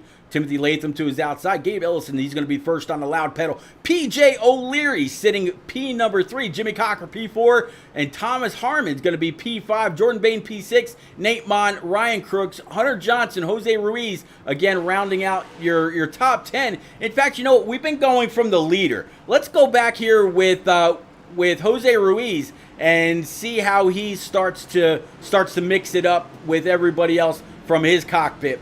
Coming through, getting into turns 3 and 4. Y'all out there in chat, go ahead, crank this up as loud as you can. Blow out those speakers. We're going to go back green on lap 148 of 200. Just a little bit more than 50 laps to go. Green flags in the air.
All right, as you see, Jose been battling it out with the 19 of Brian Huntley. BNR Racing Network out there calling on that 19 a little bit ago, as well as the 26. The 26 still mired a little bit further back in traffic. That's going to be Philip Bridgman in this Interstate Batteries Toyota. Right now sitting P number 25, up 8 spots from where he originally began. But let's go ahead and check out, see what's going on with our leaders. Right now, Gabe Ellison, but he's got that number 6, Timothy of Timothy Latham in that Raise Energy Rock Straps Camaro. And then Jimmy Cocker, our Daytona winner, right now sitting in P number 3. Also, our pole sitter for tonight, 14th caution on the night. Looks like this is going to have to do a little bit with James Holtzer and possibly John Honeycutt. So, oh, it looks like something happened right there. Go ahead and bring it back. Was that the 26 that we were just looking at?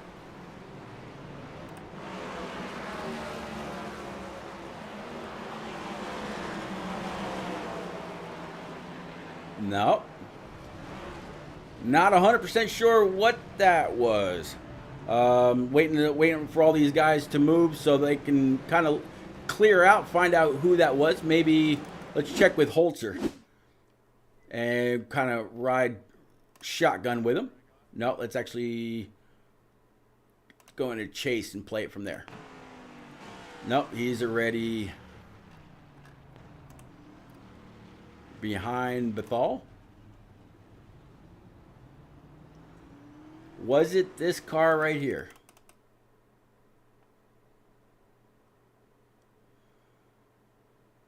Nope, not him. All right, so it's a little bit further up. Byron Jones, already happening in front of him. Matt O'Brien. Okay, so it's going to have something to do with these guys. All right, so let's go ahead and back it up from here. And play.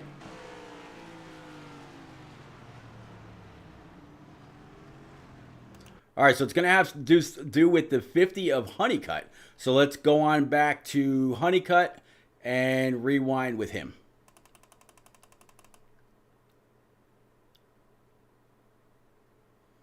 Looks like this is just going to be an ill-handling car for Honeycutt, and ended up blocking up the track, unfortunately. Yep, he was having a hard time catching it, and when you see the rest of the field coming, some had nowhere to go. Honeycutt down, trying to get it reverse, blocking it up, nowhere to go. 6 went high, so that just collected the P2 car, unfortunately. Honeycutt again, then trying to get down low because he saw the rest of the cars coming. Gonna be a few people upset with this 50, but man, unfortunate happenings. Let's go ahead and bring it back live.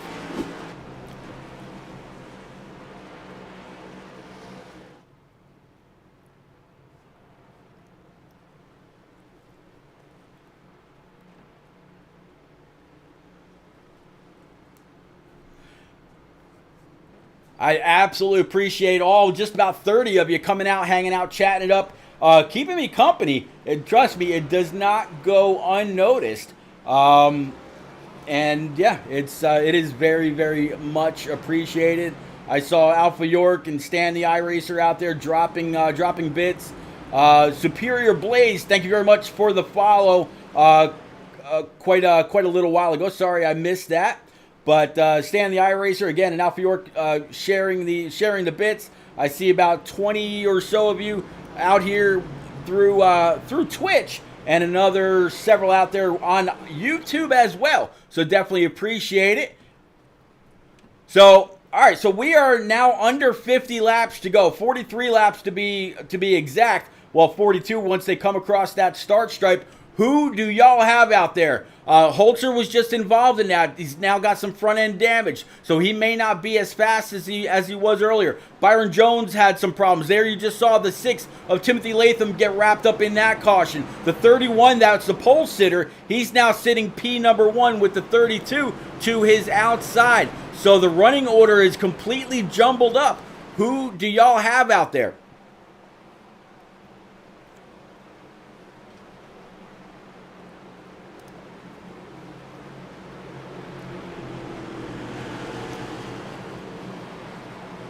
Shout it out, let it be known. All right, let's going to go ahead and widen this out. Take a look at the full field. Jimmy Cocker, Hunter Johnson on the front row. 31's able to, again, get back on that loud pedal first. Working lap 159 of 200. 41 laps to go.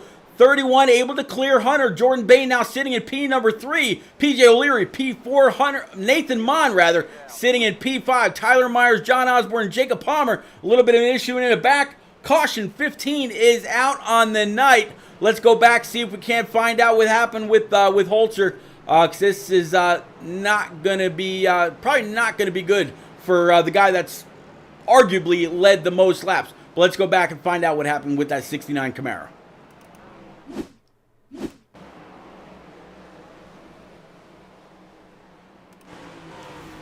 Looks like the 11 came right across his nose. Let's back this up just a little bit.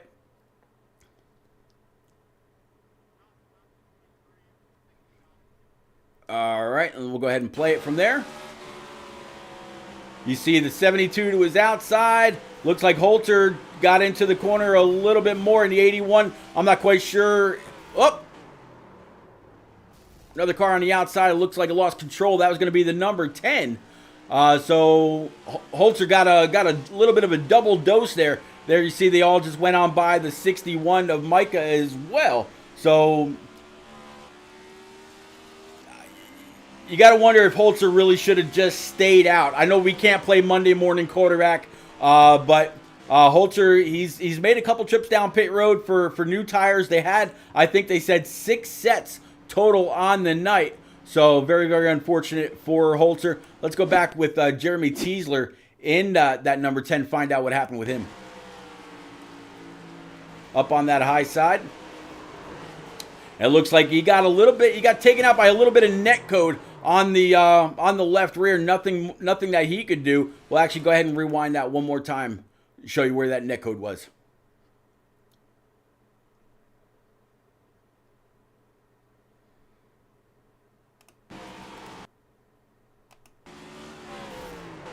Oh, I hit that button a little too quick. Let's go back one more time.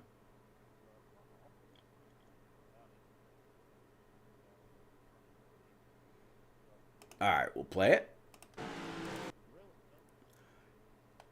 You see the 10 coming on by. It looks like he should have plenty of room, right?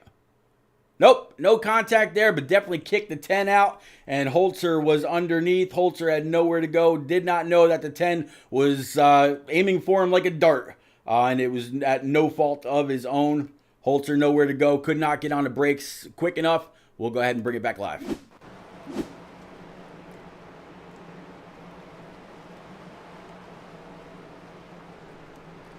All right, so Jimmy Cocker, Hunter Johnson, Jordan Bain, PJ O'Leary, and Nate Mon still your top 5, and everybody out there, doing the best possible job that they can. The laps are absolutely winding down. Working lap 163 of 200. They'll go back green. Working lap 165, I believe. So we talked to Hunter, we talked to Jordan Bain. I don't think we talked to PJ O'Leary. If another caution comes out and the 24 is still up there, as you see him going back double wide, we'll try to grab a quick word with driver 24 in that Liberty U Camaro. Gotta love Richmond. Absolutely gotta love Richmond. Just a lot of people, they were talking about how, how slick the track was earlier, and I'm sure that's been a topic of conversation a couple of times throughout the night. Let me see if I can actually see if the weather will actually come up for me. See if it's changed at all. We'll pull that up next time. Let's go ahead and go back green though with our leader 31, again our pole sitter Jimmy Cocker, also our Daytona winner Hunter Johnson P2, Jordan Bain, PJ O'Leary, Brad Rivers now inside the top 5 with that Raise Energy Rock Straps Camaro underneath the 24. We talked to Brad earlier. I asked him, I said, man, do you have what it takes to get up inside this top 5 or top 3? can we possibly get a chance to talk to you, in post-race, for post-race interviews? And he kind of snickered at it. He says, Pete, I'm just going to do the best that I can. Well, so far, doing the best that he can. He's got that 24 to his outside, doing everything that he can to keep right up with the 46 of Boehner. And as soon as Jordan Boehner kind of opens up that door, cautions out one more time. Looks like Bain kind of lost and went through the grass. We saw that happen in real time. Looks like this is going to have to do with Holtzer, Teasler, and Micah Allard. Again, let's kind of switch up these cameras, see if we can't catch back up, this time with James Holtzer. Hold on. There we go. So you see Holtzer down low. And it's the same people as before. 81. No, actually, I think that's going to be old news. That's going to be old news. Let's go back with Jordan Bain. This is already after the caution flag has flown. Let's try to back this up. We saw him go through the grass. That's no surprise. But the caution actually came from behind him. So I'm not 100% sure because it's not flagging anybody else with that issue. So we're just going to go ahead and bring it back live because we already saw him going through that slide. No sense in adding insult to injury. So again, we talked to Hunter, we talked to Jordan, we didn't talk to Jimmy Cocker. Let's see if maybe we can grab him for just a moment.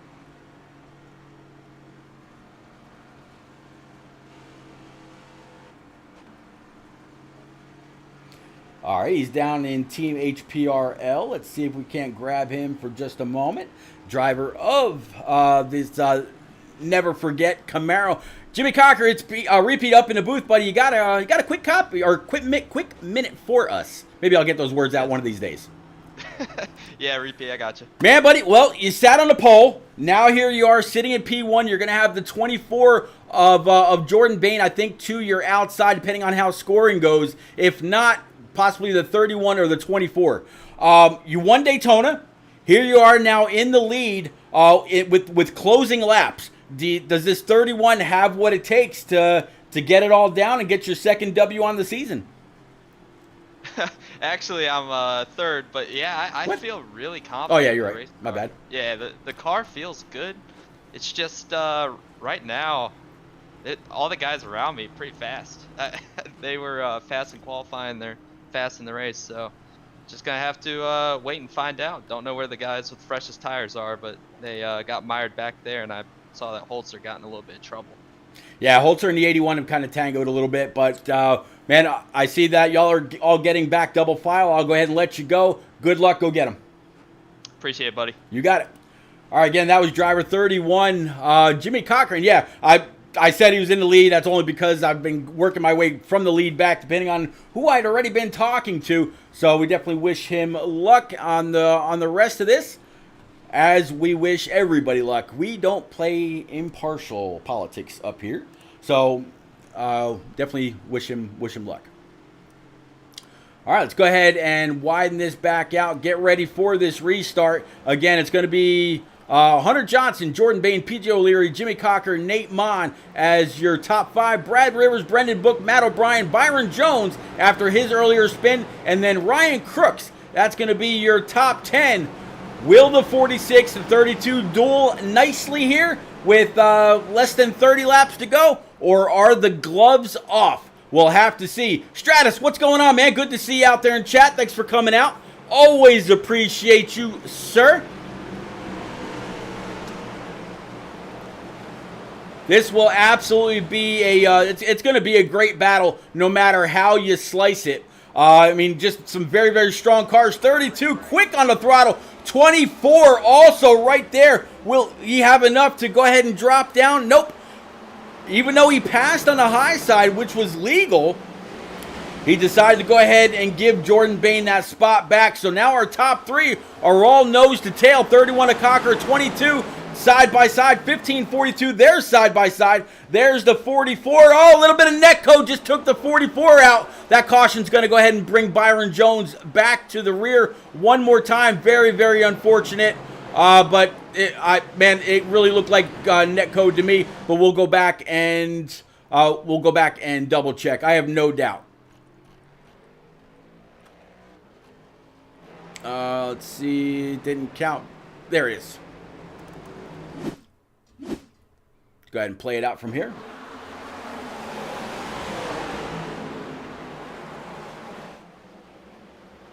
Yeah, unfortunate netcode, and it kind of collected a 27, collected 19, the 12, and a couple others as well. Very, very unfortunate for Byron Jones. Hopefully he's listening and he knows that it wasn't any other driver's fault. I know DaleFan8 out there in chat, she saw what happened. Just netcode. Also, as you saw him just drive on by the 64 of Eliza Bethal. She was up in the outside wall. Let's see if we can't find out what happened to her. There you see her behind the 6. Got a mirror full of the 68. Just, oh, she also got spun by netcode. Wow, netcode's rearing its ugly face a lot right now. And she... Anybody else just catch that? I mean, she's going straight. Did the netcode off the bumper of the 69 just also take her out? Nope, she got back on the gas maybe a little too early, possibly. That was wicked.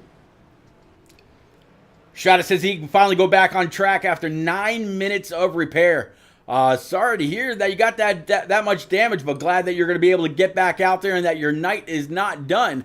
Let's go ahead and bring it back with our leaders, Hunter Johnson, Jordan Bain, PJ O'Leary, still Nate Mon and Jimmy Cocker. I don't believe we got a chance to talk to the 22, and I know right where to find him. Let's go ahead and bring old Nate Mon up to the booth. This is going to be the driver of the 22 Rock Straps Chevy Camaro. Nate Mon right now sitting in P number 4 in what appears to be a very, very beaten up and bruised 22 Rock Straps Camaro. Buddy, how you doing? Man, it has been a rough night out here in Richmond. Trying to avoid most of them. Gotten caught in a couple, but we're playing the tire strategy. I guess we'll just see how it works out. Feeling all right, but I know got some fresh tires behind me, so we'll try to hold them off. Yeah, you kind of got. Looks like the hood is kind of separated from the front clip, just a little bit of separation there. Your right side is definitely a bit scraped up, and if I take a look at the left side for you, it's pretty much second verse, same as the first. You still, like I've told everybody else that has had some damage as well, Nate. It's short track. It's not very aero dependent. Do you think you've got what it takes to get on up here and at least be part of those top 3 interviews? Yeah, I think so. I think I don't feel like the damage has hurt us. Kind of like you said, it's not very air dependent, so I don't feel like it's hurt us. Still got full power on the engine, so that's what matters. Yep. Yeah, we'll see how this shakes out. Yeah, that is one thing that I have mentioned a couple of times. Even with the damage down the sides, whether it's right or left, as long as you don't have severe damage in the front, you still have your full RPM, you're still under full power, you don't have to worry about that motor popping and expiring on you. Buddy, I definitely wish you a whole lot of luck for these last 25 laps to go. I'll get you back with your Ion Motorsports teammates. Go get them, sir. All right, so that was driver 22, Rock Straps Machine, for Ions Motorsports. We're going to go ahead and bring it back live one more time. Get back up with Hunter Johnson, PJ O'Leary, Jordan Bain, Jimmy Cocker, and Nate Mon. 32 looks like he got a pretty good jump. Jordan Bain's going to try to clear the 24 on the outside. Unfortunately, we have seen a few people lose their ride tonight due to netcode. Netcode, if you're watching or you're used to Xbox or PlayStation, and years ago we used to talk about the bubble. The bubble on here is the bubble from there is just like netcode on here, where you can get damaged, or you can be spun out. And the person may not know that there was no actual physical contact. All they know is they got taken for a ride, and they think that somebody sent them, much like we saw with the B-Water 46 and company earlier. But we saw what happened to Byron Jones. He was sitting inside the top 10, now all the way back to 22nd, just one spot better than where he qualified. Very unfortunate for him, but I know that he'll get right back on that horse and ride, no doubt. You just watch the 15 of Brad Rivers get a little loose. He's sitting in P number 5. They're 3 wide, 22-42 up high. It looks like they're going to be able to hold on to it, and the 15 may actually come out on top. A little bit of door contact between the 22 and the 42. Now here comes the 31. Oh, Mr. Cocker down low. 42 might come on down, try to slam that door shut. Now they're going to be 3 wide within like the first 3 lanes of the exit of turn number 4. Great driving by those guys. Hunter Johnson still leading, not missing anything up there, but a whole lot of great driving behind them. We were just talking about Jimmy Cocker, our pole leader. Pole winner right now sitting in P number 6. Nate Mon, we just talked to him in that 22. He's got Timothy Latham to his now inside. And if this wasn't a perfect example of aero not being a thing at a track, look at the 68. He's got no front end, no front clip whatsoever, and he's trying to dive inside the 22. So no front clip. Probably has some better tires, but this is actually for position, so go figure. This battle right now is for a spot, and yeah, they're doing everything that they possibly can to gain more, so good job by them. 22 actually just lost that spot. So PJ O'Leary up here in this number 24. He's getting closer and closer to the back end of this number 32, but he's got the 46 of Jordan Bain right up his trumpet as well. Bain is a very, very consistent driver. Caution, out on track one more time. Looks like this one might have something to do with Ryan McCall. Let's see if we can't find out what happened with Ryan. Here he is in that number 30, coming across the start stripe. He's going to try to hit the brakes, get down in, and 91. Sean Blanchard came up and tagged him just a little bit, but the 30 had the peace of mind to go ahead and hold the brakes. Most everybody else was able to get around. So that was Ryan McCall. Let's see if we can ride with Sean Blanchard and rewind that just a little bit. All right, we're going to stop this. We're going to go on up to his nose, and let's see how this goes.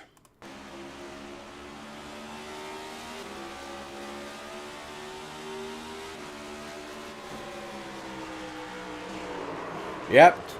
It's kind of weird. All right, because when you just saw the 30 spin, there wasn't any damage to his right rear. So let's actually go back to Ryan McCall one more time.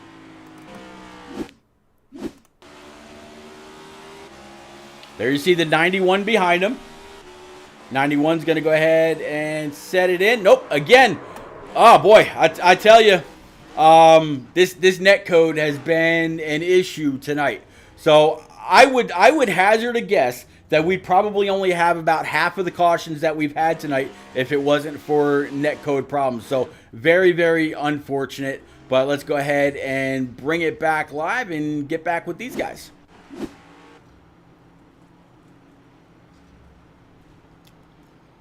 All right, 13 laps to go. Is it going to be an unlucky 13, or are we possibly going to maybe get a chance to watch these guys battle it out for those final laps? Nate Harmon sitting right here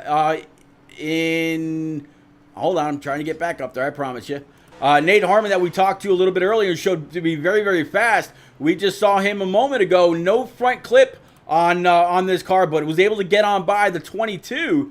So we'll have to see how he fares now with this restart. Hunter Johnson still your leader, looking back in his 32 machine. The 24 of PJ O'Leary right now sitting in P number 2. I know that the lights atop the pace car are still on, so let's see if we can possibly now find PJ and bring him on up to the booth. Maybe have a quick word with driver 24 of this Liberty University paint scheme. PJ's repeat up in the booth, buddy. You got a quick moment for us?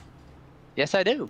Well, PJ, I tell you what, you're sitting pretty right now in this Liberty U Camaro. Do you have anything for this 32 to get on up there and take the lead?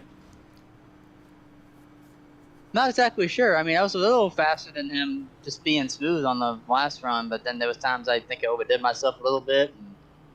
And, he got away, so I don't know. We're pretty even, so we'll see what we got. Well, man, the way that I've seen it really go so far, if you can open up that bottom door for somebody behind you, that is the easiest way to dispose of people that seem about equal with you. I see that you just came across the start stripe, and everybody behind you is starting to double up. Man, I definitely wish you a lot of luck, and go get them. You were in Nitro, right? It was in output racing. You were in so output. Yes, I'll give it my best shot. I talked to a few of your buddies tonight, and just as I wish them luck, man, I wish you a lot of luck as well. Thank you. Appreciate it. You got it.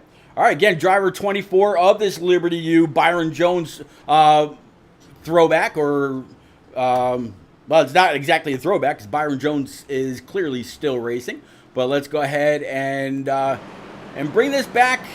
See what we got here. Pace car is off. 32 is going to be first on the loud pedal. 24 is going to try to follow. 24 actually got a very, very good jump. He just said the 32 and him were very, very equal. So we'll see if he's actually able to get on up there and battle him out. You just got to keep the nerves down. Get back on the throttle. Find the rhythm that he's had all night long. And he might actually have something for him. Don't really see him overcooking the corner. Looks like he's actually got a little bit better of an exit. 32 got a little loose there. 24 might have had to check up. Caution's out. Looks like this caution in the back is going to have something to do. I think it might be something to do with Jordan McGraw, Sean Blanchard, and hopefully not Brad Rivers. But let's go back with Brad and find out what happened. Oh, I'm going to guess that Brad had the toe, so let's oh, no, there he is. So let's back it up with Brad Rivers.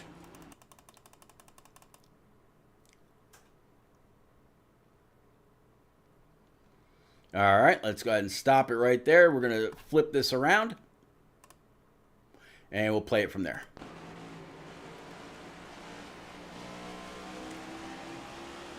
So Brad was to the outside of the 46. That's going to be Jordan Bain down low. Looks like Bain held the line. 46 and 15 up. 50. I think that might have been a fight for the same real estate. And, well, that's unfortunate. Those guys, I'm sure, will go back and decide what happened between those two. But it looked like they might have met in the middle.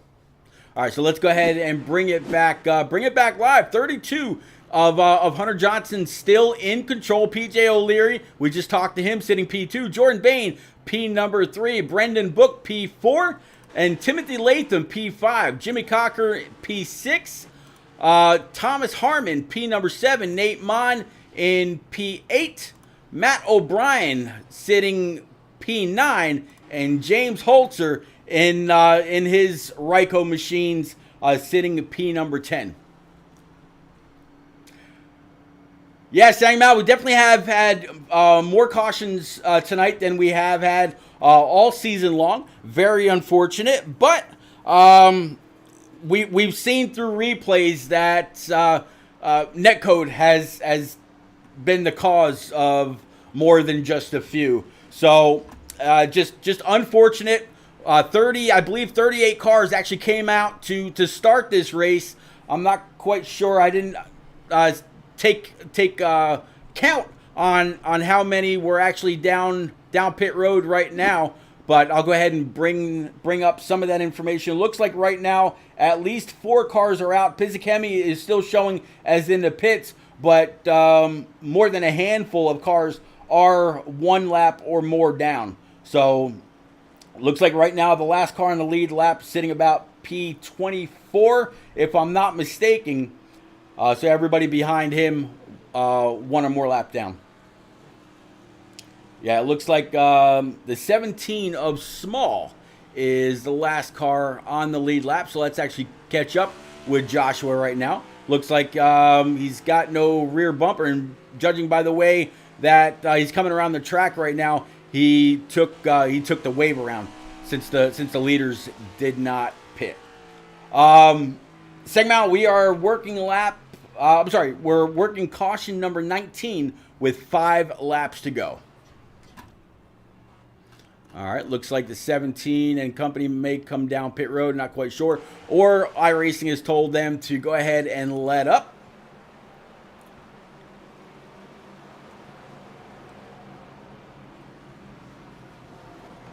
All right, everybody back, double file, 4 laps remaining. Hunter Johnson, PJ O'Leary, Brendan Book, Jordan Bain, Jimmy Cocker are your top 5. We'll go ahead and stay right on board here, and we'll look backward from this 32. See if we can't ride along with him to a checkered finish. Hopefully not a green-white checkered finish. But when they come to the line, it will be 3 to go.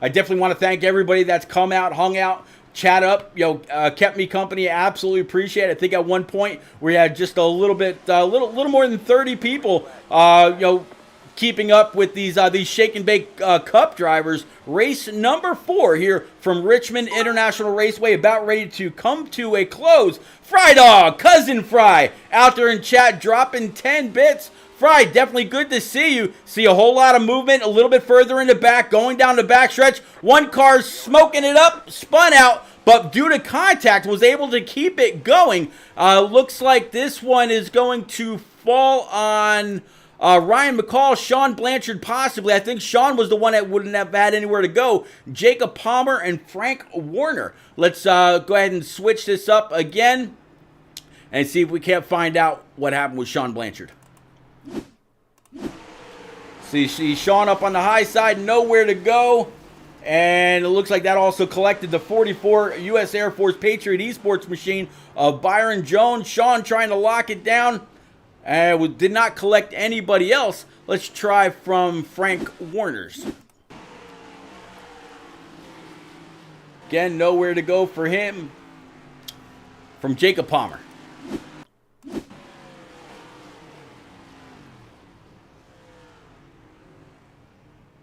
So it looks like this all stems from the 77, between the 77 and the 61 of Michael Allard, I should say.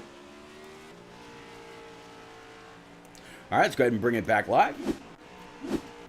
All right, this will be a green-white checker. Definitely want to give a big thank you to our buddy over at Grove Rock Straps. Big thank you to them. Definitely, I'm going to go ahead and put their link out there in chat. And guys, go on over. I tell you, if you go to their page, you'll actually read this same exact thing. Try rock straps once, and you'll never use a bungee to strap your gear down again. These flat luggage straps will tie down your belongings more securely, handle bigger loads, they're adjustable, and they won't damage or scratch your belongings. Your gear won't slip out from underneath, and they're safer. Yeah, they're that good. So big thank you to Grove Rock Straps. Again, there's their link out there in chat. Go on and hit them up. If they got a comment section, tell them Repeat sent you. Just do it. Who knows? Maybe they'll send you a thank you back. So big thank you to them for sponsoring several races throughout the season. We're also going to see other sponsors like the swag.biz and Ions Motorsports and a couple others. So Shake and Bake absolutely appreciates all the patronage that we get week in and week out. Lights atop the pace car are on. So this will be an official green-white checker finish. 32 still leading. PJ O'Leary, P number 2. Brendan Book and P number 3 in his number 42 Target Camaro. Jordan Bain in his number 46 Mustang GT B water car. Timothy Latham. This car has been around the world and back, it seems, but still able to hold on and try to come on back for a great great finish. We'll have to see. I believe here they get 2 attempts at a green-white checker. Pace car's still out, so that means that they've had to push it off at least 1 lap to allow lap cars the ability to come on out. To get their lap back, go down pit road, and then come out and catch up with the field. Now you see the lights on the pace car are out. We will go back green next time by. Sang Mao says record for Cup Series is 22. I think we can do it. I certainly hope not. I hope you can be wrong. I'm hoping that they will go green from this point on, but man, I don't know. Usually when it comes to the end of the race, cautions breed cautions. People are aggressive because they want every spot that they can possibly get. I anticipate maybe somebody getting cut from up high down low, or from down low up high. Doors, bumpers, fenders. Here we go though. Green flag about to drop. Hunter Johnson first on the loud pedal. PJ O'Leary going to go ahead and join him. They're 3 wide for P number 3. 6 car down low, 42 in the middle. The 46 of Jordan Bain up high, 3 wide going through turns 1 and 2. Jordan Bain very, very smartly went ahead and backed out of it. We're still green. If they come around and the 32 sees the white flag, that will be official. So far, looking back through the race, no cautions. White flag.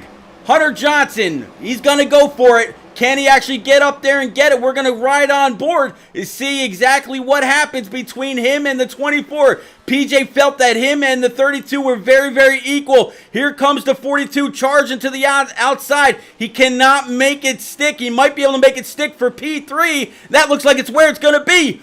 Hunter Johnson grabs win number 1 on the season. PJ O'Leary P2 and Brendan Book P number 3. The rest of your top 5, Jordan Bain and Holtzer, able to rally back after a few issues further in the back of the pack. Harmon P7, O'Brien P8, Cocker P9, and Nate Mon, who we also talked to earlier, able to come on back P number 10. A lot of guys are going to come on up and congratulate this young guy on a race well raced. But, man, looks like he might be a little stuck in the grass. Somebody come on down there and give him just a little bit of a shot. There he goes.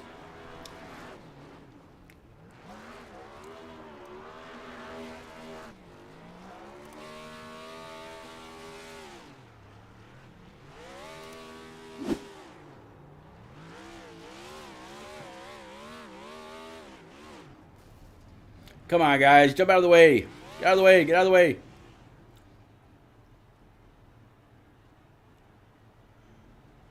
All right, so I'm not sure if the 32 is going to go ahead and shut it down right there, or if he's going to continue with his celebration. But yeah, there's P2.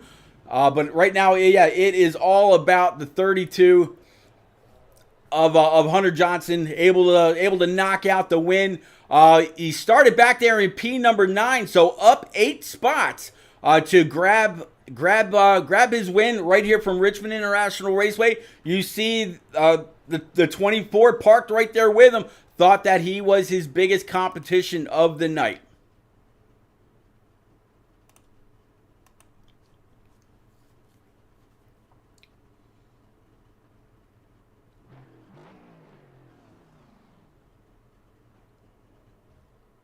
All right, he went ahead and killed the motor. That's going to be it out of the 32. Congratulations again to the 24, PJ O'Leary, for bringing home P2, and Brendan Book P3. So let's go ahead and clear this out and bring up your results right now. So again, it's going to be Hunter Johnson, O'Leary, Book, Latham, Bain, Holtzer, Harmon, O'Brien, Cocker, Mon, McGraw, Allard, Ellison, Crooks. Last week's winner, Bethal, brings home P15.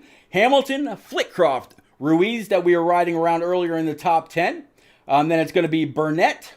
Behind Burnett's going to be Huntley, Warner, Bridgman, Small, Byron Jones, Rivers, after a great run in the top 5 earlier. Then you got McCall, Palmer, Blanchard, Myers. Behind Myers going to be Honeycutt, Osborne, Bain, Teasler, Dohar, Pizzakemi, Noah Falliker, and Richard Johns. That's going to round out your 38 car field. But man, big congratulations to this 32. Way to go ahead and knock it out. All right, guys, please stay put. We will have post-race interviews here in just a moment. I promise with our top 3, we'll start off with the 42 of Brendan Book, work our way to the 24, and then ultimately with Hunter Johnson. Please stay put.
All right, guys and gals, thank you very much for hanging out with us one more time.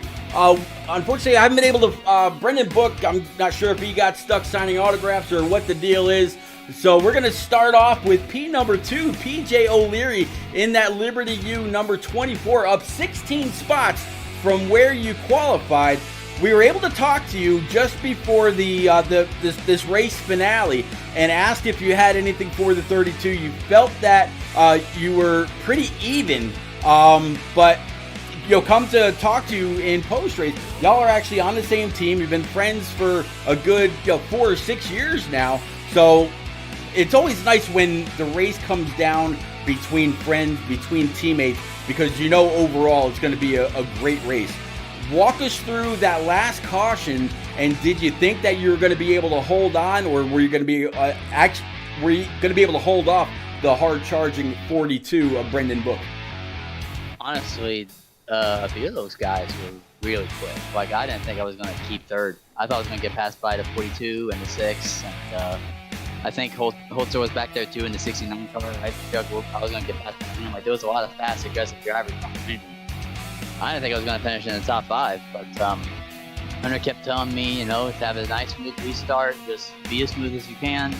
think about the big picture. You know, he knew I wanted to win, especially being my first race in this league.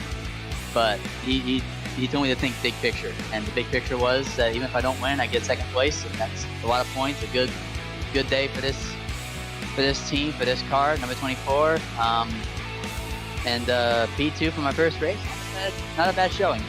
No, not a bad showing at all. Definitely gonna give you a little bit of a boost in your first race points. Yeah, I mean you got a little bit of catching up to do. We've been to been to a few other tracks already, and we still got, like I said, a lot more to go. In fact, as I look at the schedule going forward, actually that's the wrong one. Let's try that one more time. As we look at the schedule going forward, we got Phoenix next week, and then Rockingham. So we've got at least 7 more weeks to go. Are you just a part-time driver, or is this your new full-time Monday night ride? This is my full-time Monday night ride. I've been trying to get in this league for the past few weeks now. And heck, this deal came together like last minute almost. Like I was talking to Frozen over the weekend. I told Hunter, I said I'm gonna message Frozen, see if I can at least be on queue to get into the league at some point, and hopefully, if not Richmond, I can be there for Phoenix next week. But we were able to get this. She was able to get me in tonight, and I was able to get into the league and get my car number and get everything set up. So yeah, this deal came together this weekend. But I was on top of the spotter stamp for the 32 the past couple weeks, hoping like, man, I can't wait till I'm out there racing with those guys.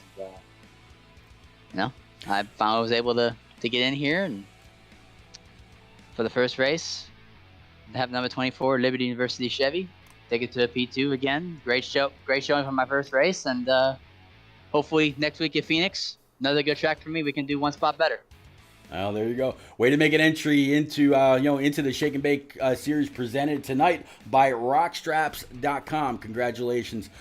And now we move on. Old Hunter Johnson, driver of the 32. Just 24 is talking about being your not your sponsor, but your eyes in the sky for the first while, and now you're having to race him for a win. You definitely we talked a little bit earlier in the race, and you seem to really be able to hold on. Even though you had some pretty stiff competition coming up your backside, you were still able to be consistent, able to hit your marks. We were just talking about quotes from Dale Earnhardt. Nobody was able to rattle your cage to make you slip up a little bit. Talk us through your race, this win, and what this win from Richmond means to you. Oh man, this race was so eventful. Starting up front, running up front, getting caught up in the first incident, getting some damage, went to the rear, drove back up to like 24th, got up in another incident, went to the rear again, drove up to like 15th, then another incident, went to the rear, then drove all the way up to the front, and then at the end there, last 100 laps, I just said, oh well, stay out, might as well. I ain't got nothing else to lose. Didn't think I was gonna win it. Felt pretty confident going into tonight though. I knew I was fast.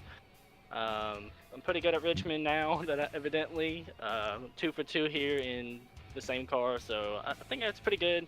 Last restart was pretty interesting. I told PJ to just be smooth. I mean, I know racing him is going to be hard. We run each other week in and week out, so we know how each other drives. I know how much I can lean on him. He knows how much he can lean on me. I knew he might have thought about sending it on me, but I didn't think he was going to fulfill that. I was kind of hoping he did. Would have made it more fun coming to the line, but it was still a pretty good race nonetheless. It was fun racing with PJ and everybody else in this league. Well, buddy, 4 weeks in, and you got your first W on the season. What are there any tracks on the schedule going forward that you're looking forward to? Now that you've seen that you've done pretty well at Richmond, are you just like the 24, a Phoenix kind of guy, or maybe a Rockingham, or what tracks are you looking forward to, and which ones may need a little bit more attention for you as far as practice goes? I'm pretty decent at Phoenix. I don't think I'm gonna win that one, but I feel like I'll make it an easy top 10. Rockingham may be a whole different story, but I'm not even gonna bother talking about that one. But coming up next couple of races, I'm looking forward to it. I think it'll be pretty exciting to see how these next couple of races goes. hopefully, this won't be the only time I'm in victory lane this year, but we'll see. Well, there you go, man. Congratulations again on winning the Shake and Bake,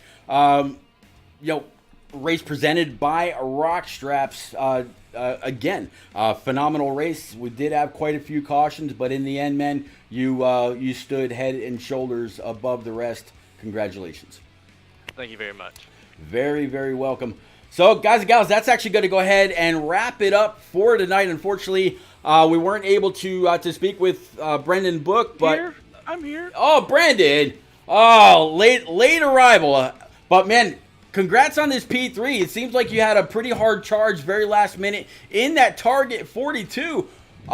You were holding off. I think it was Jordan Bain and James Holtzer behind you. Was it the fresh tires that allowed you to stay up towards the front, or what more did you need for the top two? I think just first off, sorry, I was doing the points, so I got kind of distracted. Yeah, I mean, I don't know, honestly. I mean, maybe a little bit fresher tires. I know everyone in the top 10 was like scattered all over the place on what kind of tires that they had.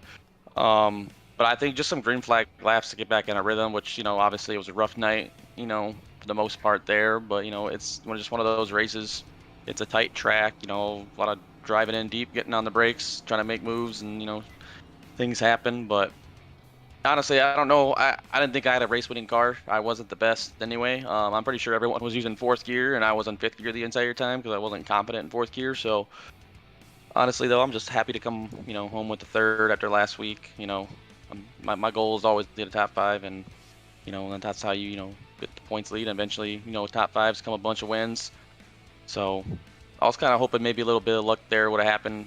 I know those two are teammates and buddies, so I didn't think they were going to wreck each other, but you never know. Maybe something could have happened like last night at Bristol Dirt, I could have backed into a win, but I'm happy with the third. Well, you talk about shifting. We did quite a few ride-alongs throughout the field, and there were a few people that were downshifting going into the corner, and then there were quite a few that weren't. So differing strategies. But man, this is going to be another great night for you. A great night for you. I did see where you just posted that the points for tonight are up.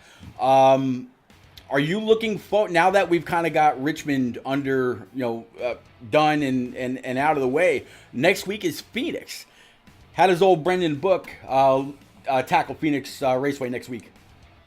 Yeah, I mean, I think Phoenix is, I want to say it's one of my favorite tracks, but I mean, I do enjoy racing there. I've been good there in the past. I've only done one race there in the next gen car, so, and that was an IS. I'm not even sure that we're going to be doing the same setup. But I think it's going to be hopefully a lot better. It's a lot wider, obviously. It's a bigger track, so hopefully the racing can be better. And I think there it's going to be a lot of tire conservation, maybe even some fuel strategy. Might come in there a little bit. It just depends, right? How the race plays out. So, but once again, it's a matter of keeping a car clean. And I think there it will be more having about clean car, because at Richmond you could have been down, a couple hundred, not a couple hundred, but probably down like 50. RPM and probably still been fine. But I think next week it's gonna have to, managing your car, keeping it clean, and everybody around you don't want to. Hopefully there's no paybacks next week. There's a lot of angry people tonight, so hopefully that kind of goes away. Everybody can move on, and you can have a clean race. So. Well, Brendan, at this point between here and East Park and a couple of other different places, I'm getting very, very used to you running inside the top three. So again, tonight did not disappoint. Congratulations on your P3 finish one more time, sir. Thank you. You got it. All right, guys and gals, that's going to go ahead and wrap this one up. Again, I put the link to Rock Straps out there in chat. Make sure you go on over, look at their full catalog, and get what you need. Again, straight from their site, it says if you try them once, you'll never use a bungee strap to tie your gear down again. These flat luggage straps will tie down your belongings more securely, handle bigger loads, they're adjustable, and they won't damage or scratch your belongings. Your gear won't slip out from underneath, and they're safer. Yeah, they're that good. Again, that is straight from that's straight from their website. Go on over, look around, see what you need, and kind of go from there. I have no doubt that whatever it is you need will be right on their website for you. Let's see if we can't maybe share the love and find somebody to go on over and say hello to. Looks like, how about, you know what, tell you what, Traxion is a partner of Shake and Bake on Thursday night when we go out with the iRacing, I'm sorry, with the Indy Series. Let's go on over to Traxion and show them some love right now. Again, we will see you all next Monday night from Phoenix International Raceway. Until then, everybody, have a great night.